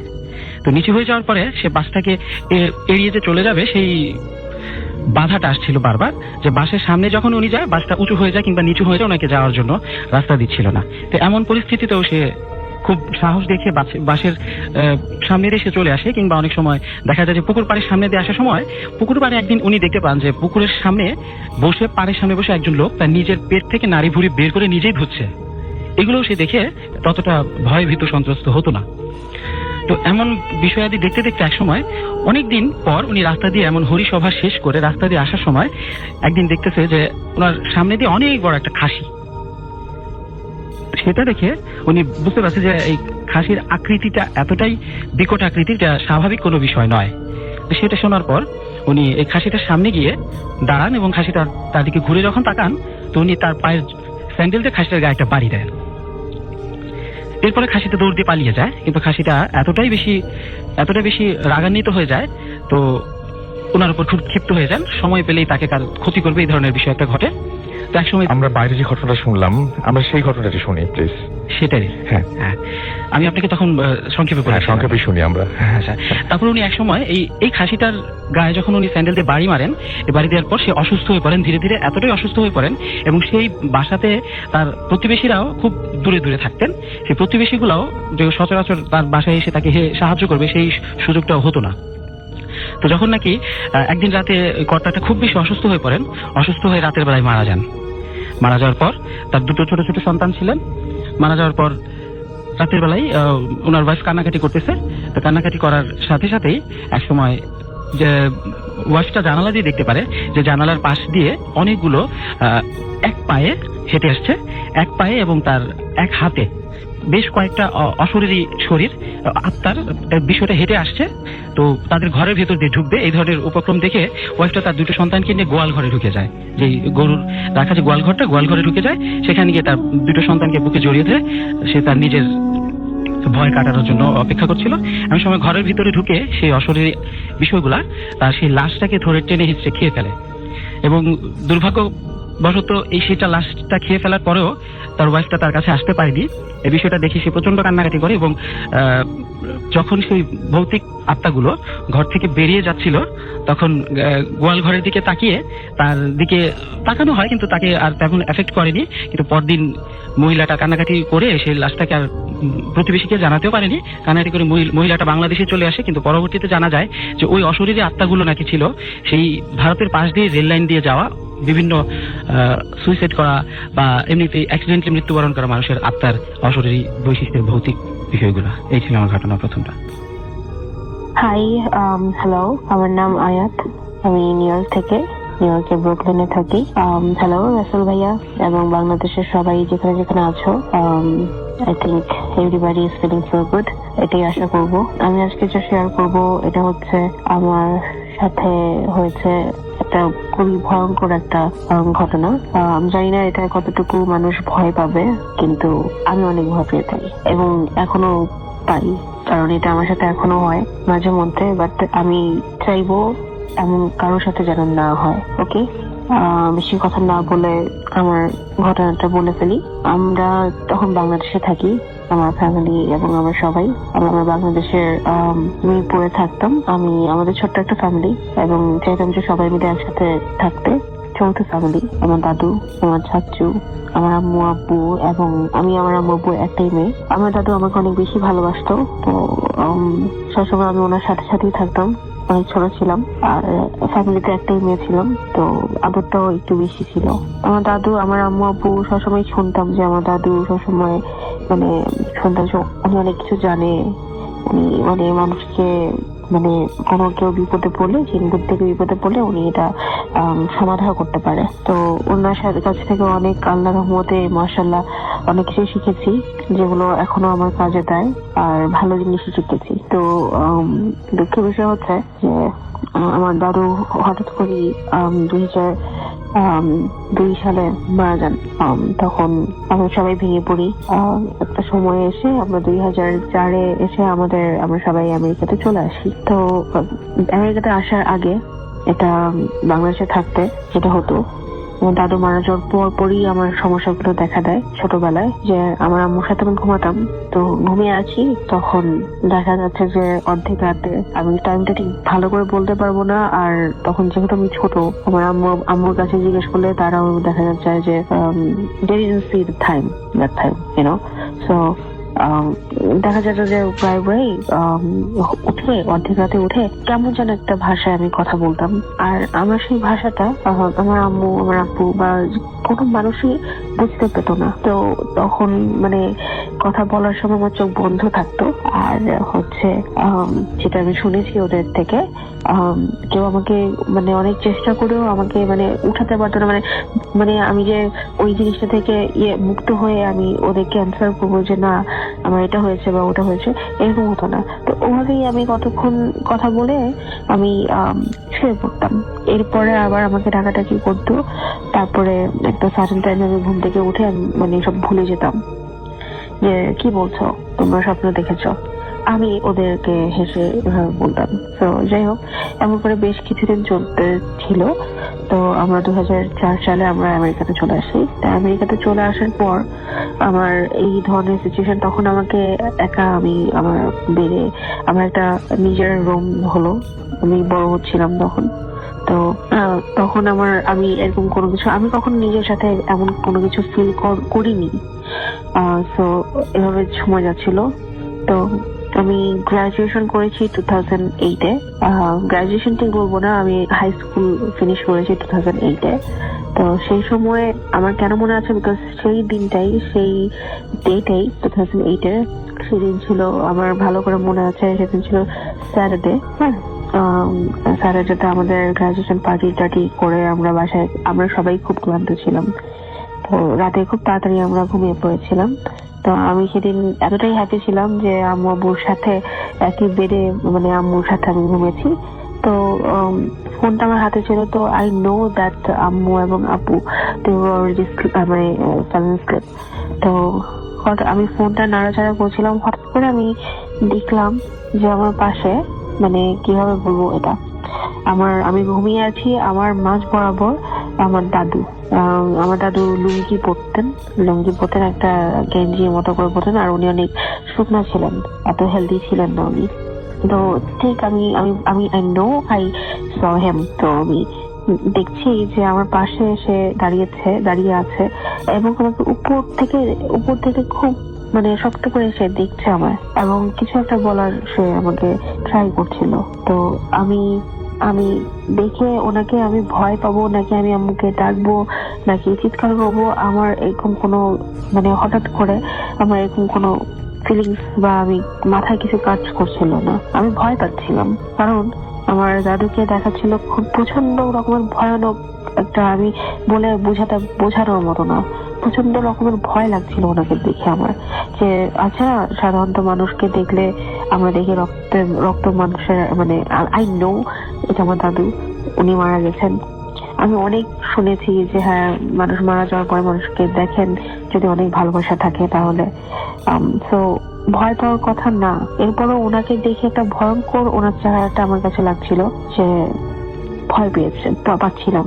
তো ওভাবেই আমি শুয়েছিলাম প্রায়, মানে আমরা শুয়েছি তখন 1 o'clock বাজে। Still I was on the phone আর আমি ফোনের স্ক্রিনটা ভালো করে দেখছিলাম তখন কয়টা বাজে।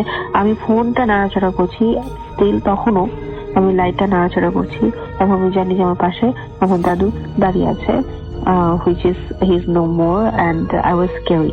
যাই হোক, তো কিছুক্ষণ যাওয়ার পর আমি যখন ফোনটা আবার আমার হাতে নিলাম তখন আমি দেখলাম যে 1:30 বাজে।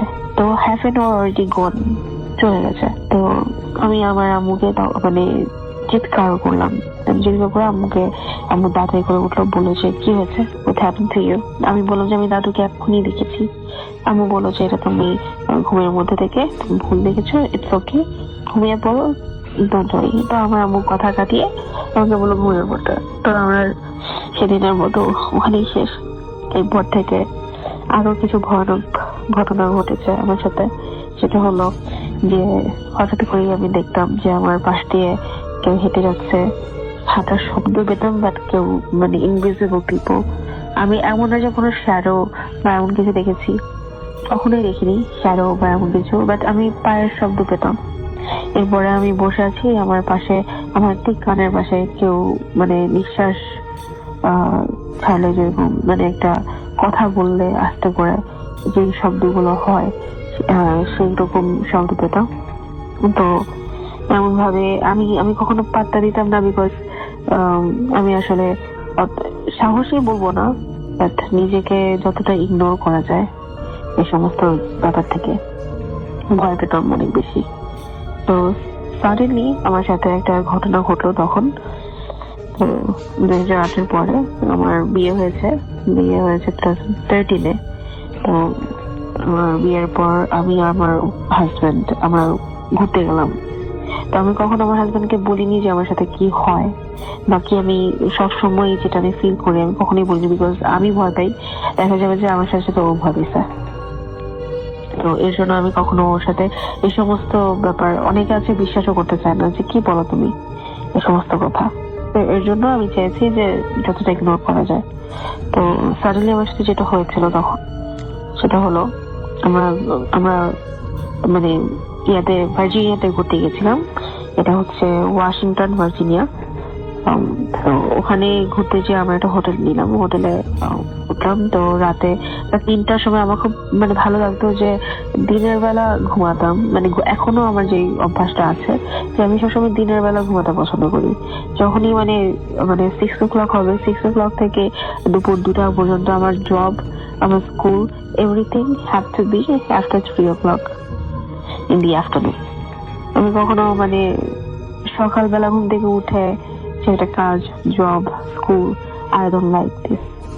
তো আমার দেখা যায় যে আমি মানে অনেক রাত পর্যন্ত জেগে থাকি, রাত 3টা, 4টা, 5টা হয়ে যায় আমি জেগে থাকি।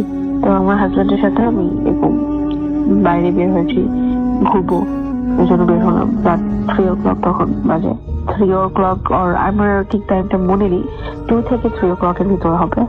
তো ঘুরতে গেলাম, বের হলাম। বের হওয়ার পর সেদিন আমরা অনেক বেশি টায়ার্ড ছিলাম। তো বের হওয়ার পর আমরা বের হয়েছি, ঘুরেছি। তো তখন বাসায় এসে আমি শুয়েছি। আমি শোয়ার সাথে সাথে আমার শরীরে অনেকগুলো খামচির দাগ। তো আমার হাজবেন্ড দেখে আমাকে বললো যে কি ব্যাপার, তুমি কি পড়ে গেছো বা কোনো ব্যথা পেয়েছো? আমি বললাম যে না। ও বললো যে তোমার পুরা মুখে খামচির দাগ, মনে হয়েছে যে কারোর সাথে তুমি যুদ্ধ করছো। এরকম ভাবে আমার মানে প্রতিনিয়ত এভরি সিঙ্গেল ডে আমার সাথে এমন হতে থাকলো। তো আল্লাহর রহমত আমরা বাংলাদেশে আসলাম। বাংলাদেশে এসে কিছুদিন আগে আমি একজন হুজুর বলবো না ঠিক, উনি মানে মসজিদে উনি নামাজ পড়ান। তো উনি আমাকে তাবিজও না, আমাকে কিছু দুয়া দুরুদ আমাকে দিয়েছে। আল্লাহর রহমতে এখন আমার কোনো সমস্যা এখন পর্যন্ত হচ্ছে না। তো আপনারা প্লিজ আমার জন্য দোয়া করবেন যেন আমি এই সমস্ত সমস্যা আমার যেন ফেস না করতে হয়। কারণ আমি যে ফেস করি আমার থেকে বেশি আমার মানে ফ্যামিলির মানুষগুলো ফেস করে এই জিনিসগুলো, বিকজ ওরা প্রতিনিয়ত ভয়ে থাকে আমাকে নিয়ে, স্ক্যারি থাকে আমাকে নিয়ে। আর আমি দোয়া করবো যে এই ধরনের জিনিস যেন কেউ কোনোদিনও কাউকে ফেস না করতে হয়। রাসেল ভাই, আপনাকে অসংখ্য ধন্যবাদ। আর বাংলাদেশের সবাইকে I miss you guys, Bangladesh is strong. Thank you so much, সবাই ভালো থাকবেন। হ্যালো রাসেল ভাই, মাসুম ভাইয়া অ্যান্ড ডিয়ার লিসেনার্স, সবাইকে শুরুতে জানাচ্ছি ভেরি ভেরি হ্যাপি নিউ ইয়ার। ভূত এফএম আমার অনেক পছন্দের একটা প্রোগ্রাম। 2017-তে আমি চাইবো ভূত এফএম যেন আরো বেশি ভালো হোক। অলরেডি অনেক ভালো, আর কত ভালো হতে পারে তা জানি না, তাও আশা থাকবে আরো ভালো হোক। যাই হোক, আমি সাদমান কুয়ালালামপুর থেকে। বেশি কথা না বাড়িয়ে আমি আমার ঘটনায় চলে যাই। আমার ঘটনাটি ঘটে 2012 সালে, যখন আমি বাংলাদেশে ছিলাম। বাংলাদেশে আমাদের বাসাটা সিদ্ধেশ্বরীর কোনো এক এরিয়ায়, কোনো এক জায়গায় ছিল। আমি এক্সাক্ট লোকেশনটা বলছি না, বাট ওই এরিয়ার কোনো এক জায়গায় আমাদের বাসা ছিল। ঘটনাটা ঘটে আমাদের বাসার ঠিক ওপরের ফ্ল্যাটে। আমাদের ওপরের ফ্ল্যাটে থাকতেন এক কাপল, মানে এক আন্টি আঙ্কেল। তাদের এজ মোটামুটি 40+, বাট তাদের কোনো বেবি ছিল না। যাই হোক, তাদের বেবি ছিল না, এটা নিয়ে তাদের মোটামুটি কিছুটা কষ্ট ছিল। আর তারা শুধুমাত্র তারা দুজনেই থাকতেন তাদের বাসায়, আর তাদের সাথে কেউ থাকতো না। এরপর 2012 সালের শুরুর দিকে আমাদের বাসার কাছাকাছি একটা ম্যাটারনিটি হসপিটাল আছে। সেই হসপিটাল থেকে একটা বেবিকে ওনারা বাসায় অ্যাডপ্ট করে নিয়ে আসেন। বেবিটার মানে জন্মের পরপরই বেবির মা হয়তো মারা গিয়েছে বা কোনো একটা কারণবশত বেবিটাকে ওই হসপিটালেই পাওয়া যায়, এবং ওই হসপিটাল থেকে আন্টি আঙ্কেল ওনাদের বাসায় অ্যাডপ্ট করে নিয়ে আসেন। বিভিন্ন লিগাল ফর্মালিটিস ফিল আপ করে তারপর বেবিটাকে নিয়ে আসেন। কিন্তু ঘটনা ঘটে 2012-তে যখন বেবিটাকে বাসায় আনা হয়। তারপর থেকে যখন বেবিটাকে বাসায় আনা হয় তখন থেকে তো আন্টি আঙ্কেল অনেক খুশি। স্বাভাবিকভাবেই তাদের কোনো যেহেতু সন্তান ছিল না, এখন তাদের সন্তান আছে, সেই জন্য তারা অনেক বেশি খুশি। এই জন্য তারা একটা গেট টুগেদার আয়োজন করে তাদের বাসায়। আমি বলে রাখা ভালো, আমাদের একদম ইমিডিয়েট উপরের ফ্লোরটাই ছিল তাদের বাসা। আমরা থাকতাম 4 তলায়, তাদের বাসাটা ছিল 5 তলায়। আমাদের উপরের ফ্লোরে উপরের বাসাটাই তাদের। যাই হোক, সেই দিন যেদিন বেবিকে নিয়ে আসে তার 2 থেকে 3 দিন পরে একটা গেট টুগেদার আয়োজন করে, সেখানে আমরা যাই। যাওয়ার পর আমি যখন প্রথম বেবিটাকে দেখি তখন দেখি যে বেবিটা হাসছে, কিন্তু হাসিটা নর্মাল বেবিদের মতো আমার কাছে লাগেনি। মনে হচ্ছিল যেন সে কোন একটা বড় মানুষই হাসছে। এটা বেবির স্মাইল না, এটা একটা বড় মানুষের স্মাইলের মতো। যাই হোক, আমি ব্যাপারটাকে খুব একটা গুরুত্ব দেইনি, কারণ হতেই পারে হয়তো অস্বাভাবিক কিছু না, আমার দেখার ভুল বা মনের ভুল। যাই হোক, তারপর সেই দিনের পরদিন না, তার ঠিক কয়েকদিন পরে বেবিটাকে নিয়ে আন্টি আমাদের বাসায় আসেন বেড়াতে। তারপর বেবিটাকে আমার রুমেই কিছুক্ষণ রাখেন। সেখানে বেবিটা যখন থাকে, আন্টি আম্মু তখন কথা বলছে, আর বেবিটা আমার বেডেই আছে। যাই হোক, তো ওনারা বেড থেকে একটু উঠে হয়তো রুমের বাইরে যান, আর তখন সেই মুহূর্তেই আমিও রুমে ছিলাম না, আমি পাশের রুমে ছিলাম। কিন্তু আমি পাশের রুম থেকে আমার রুমে রাখা গিটারের আওয়াজ শুনতে পাই। আমি ক্লিয়ার শুনতে পাচ্ছি যে কেউ যেন আমার রুম থেকে গিটার বাজাচ্ছে। আর গিটার টুংটাং শব্দ না, গিটার বেশ ভালোভাবেই বাজাচ্ছে, মিউজিক আসছে গিটারের। বাট বাসায় কিন্তু আমি ছাড়া আর কেউ গিটার বাজাতে পারে না, সুতরাং গিটার বাজাচ্ছে কে? আমি তাড়াতাড়ি করে আমার রুমে যাই।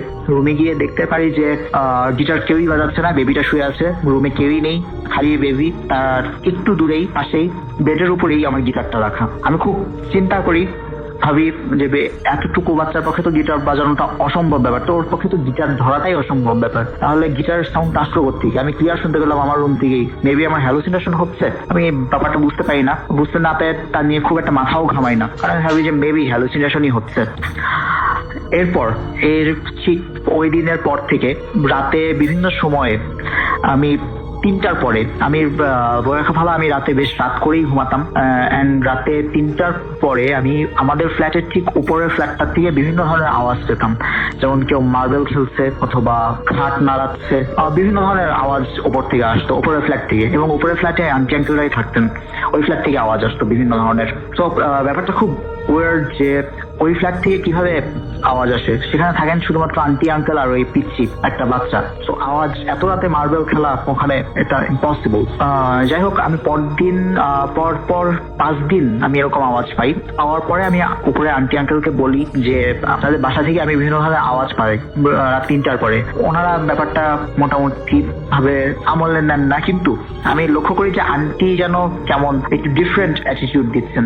মনে হচ্ছে উনি কিছু জানেন, বাট উনি কিছু বলছেন বুঝছেন না। উনি বলছেন যে না, হতেই পারে, আওয়াজ আমাদের বাসা থেকে আসে না, হয়তো অন্য ফ্ল্যাট থেকে আসে, বাট এত রাত তাই হয়তো মনে হয় যেন আমাদের ফ্ল্যাট থেকে আসছে, যেহেতু আমাদের ফ্ল্যাটটা উপরে, মানে ওনাদের ফ্ল্যাটটা যেহেতু উপরে, তাই মনে হতেই পারে ওনাদের ফ্ল্যাট থেকে আসছে, বাট আসছে অন্য কোনো জায়গা থেকে, সেটা উনি বোঝাতে চান আমাকে। কিন্তু আমি সেদিন রাতেও আওয়াজ পাই এবং আমি খুব মনোযোগ দিয়ে খেয়াল করে শুনি যে আওয়াজ ওপর থেকে ওনাদের ফ্ল্যাট থেকেই আওয়াজটা আসছে, অন্য কোনো ফ্ল্যাট থেকে না। যাই হোক, আমি ওনাদের আর কিছু বলি না, কারণ ওনাদের কোনো বেবি ছিল না, এই বেবিটাকে অ্যাডপ্ট করে আনার পর অনেক খুশি।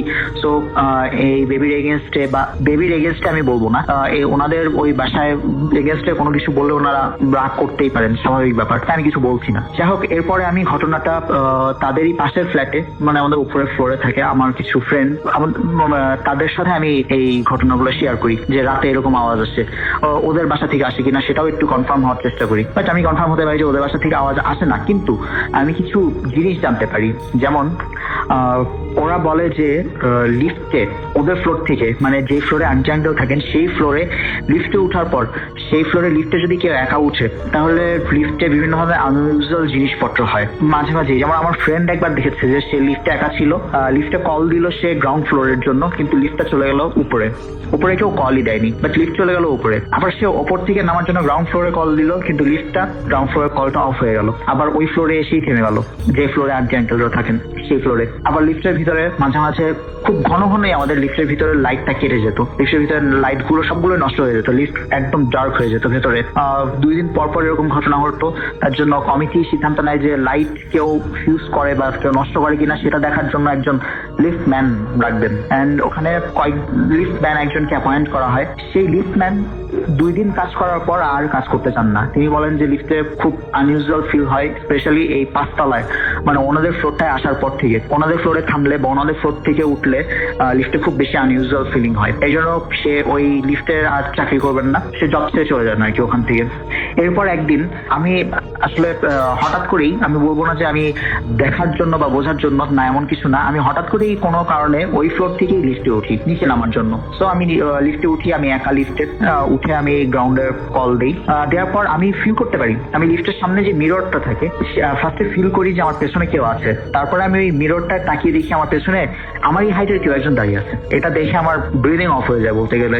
আমি খুব বেশি ভয় পেয়ে যাই, লিফটে আমি একা উঠলাম, আর আমাদের বিল্ডিংটায় খুব বেশি ফ্ল্যাট নেই। সো আমি সবাইকেই চিনি ওখানে, আমার পেছনে ওটাকে, আর সে পেছনের পার্সেন্টের হাইট মোটামুটি আমার সমান, আর আমার হাইট 5 feet 10, আমার পেছনের মানুষটার হাইটও এরকম। কিন্তু আমি আরেকটু ভালো, আমি পেছনে তাকিয়ে ফার্স্টে দেখি যে কেউ নেই, আমি ওই মিররটাই দেখতে পাচ্ছি। মিররটা আমি ভালো করে তাকিয়ে দেখি যে তার হাইট 5 feet 10, মানে আমার সমান হলেও ফেস একদম ওই বেবিটার মতো, একদমই ওই বাচ্চাটার মতো ফেস।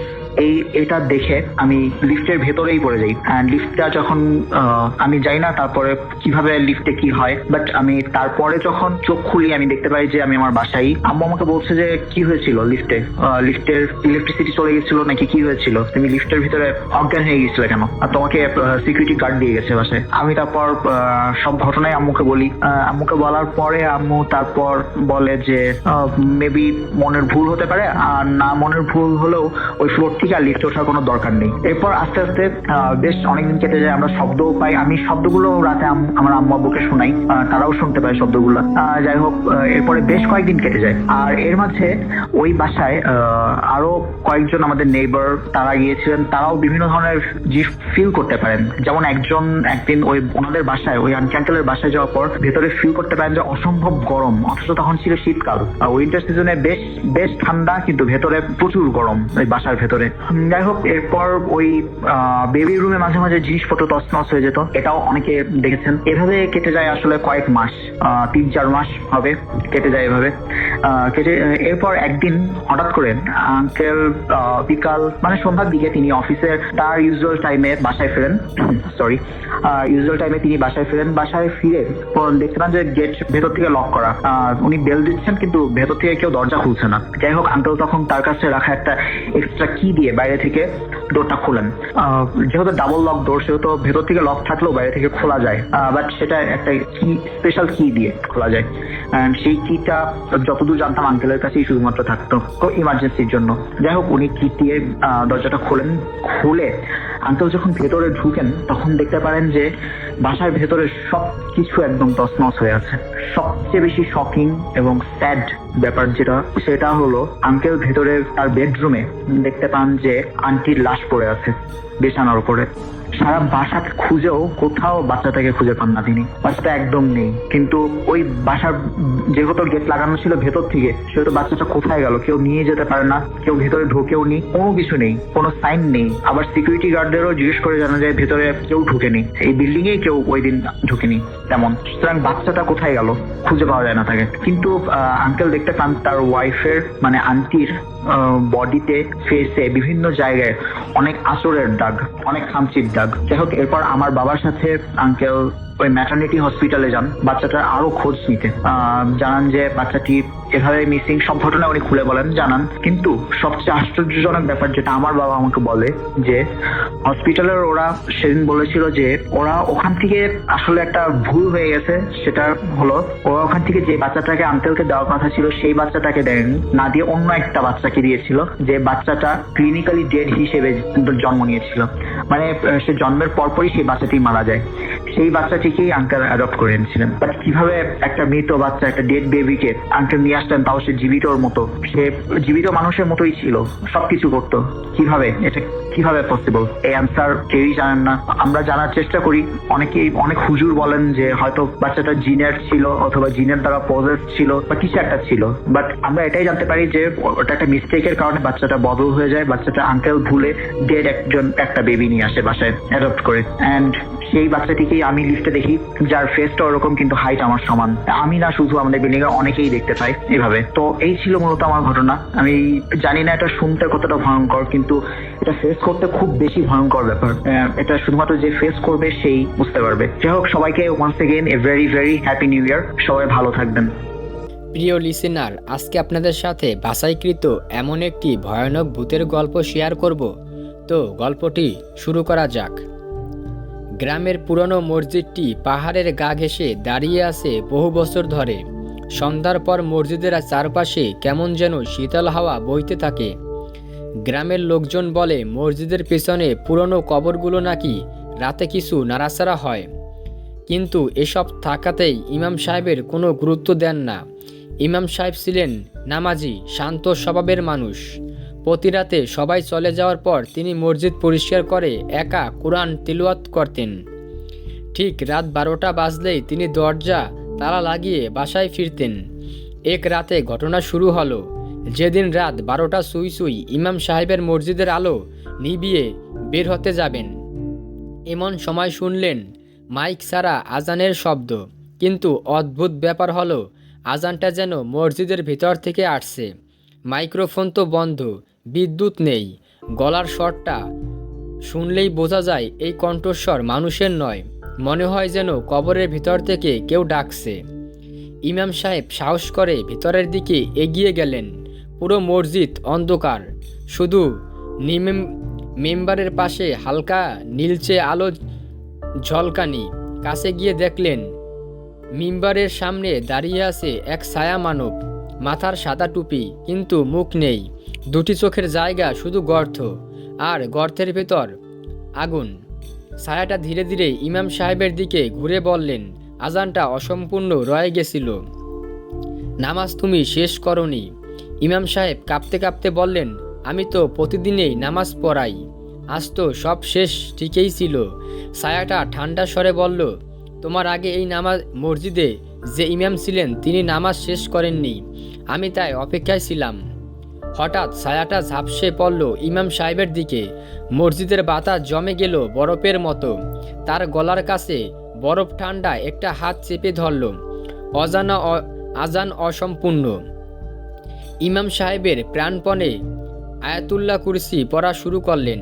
আবৃত্তি করতে করতে তিনি হুড়মুড় করে বাইরে বেরিয়ে এলেন। মসজিদের দরজা থেকে বের হতেই ছায়াটা ধোঁয়ার মতো মিলিয়ে গেল। পরের দিন গ্রামের লোকজন মসজিদে এসে দেখে মসজিদের ভেতর মেঝেতে বালুর উপরে এক জোরে পায়ের ছাপ, যা মানুষের নয়, লম্বা সরু ভীষণ বিকৃতি। আর মিম্বারের পাশে লেখা, আজান অসম্পূর্ণ, আমি ফিরে আসব। ইমাম সাহেবের সেই রাতের পর আর কখনো একা মসজিদে থাকেন না। আর আশ্চর্যের ব্যাপার, রাত 12টা বাজলেই মসজিদের মাইকে হালকা ফিসফিস শব্দ শোনা যায়, যেন কেউ আজানের প্রথম শব্দটা মুখে এনে থেমে যাচ্ছে। তো বন্ধুরা, এটাই ছিল আজকের বাছাইকৃত ভয়ানক ইমাম সাহেবকে নিয়ে গল্প। প্রিয় লিসেনার, আজকের এই ঘটনাটি ছিল এ পর্যন্তই।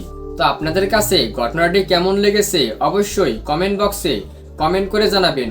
আর এরকম নিত্য নতুন বাছাইকৃত ভয়ানক ঘটনা শুনতে অবশ্যই আজকের এই ভিডিওতে একটি লাইক দিয়ে চ্যানেলটি সাবস্ক্রাইব করে রাখবেন। তাহলে প্রতিনিয়ত আমার এই ইউটিউব চ্যানেলে রাত 9টার সময় বাছাইকৃত ভয়ানক ভূতের গল্প পেয়ে যাবেন। তাই অবশ্যই আজকের এই ভিডিওতে একটি লাইক দিয়ে চ্যানেলটি সাবস্ক্রাইব করে রাখবেন এবং আপনাদের সঙ্গে ঘটে যাওয়া ঘটনা কিন্তু আমার সঙ্গে শেয়ার করতে পারেন। তাই কিন্তু মেল করতে পারেন অথবা হোয়াটসঅ্যাপে ভয়েস মেসেজ পাঠাতে পারেন। তাহলে আপনাদের ভয়েস মেসেজ আমি পরবর্তী ভিডিওতে শুনিয়ে দেব।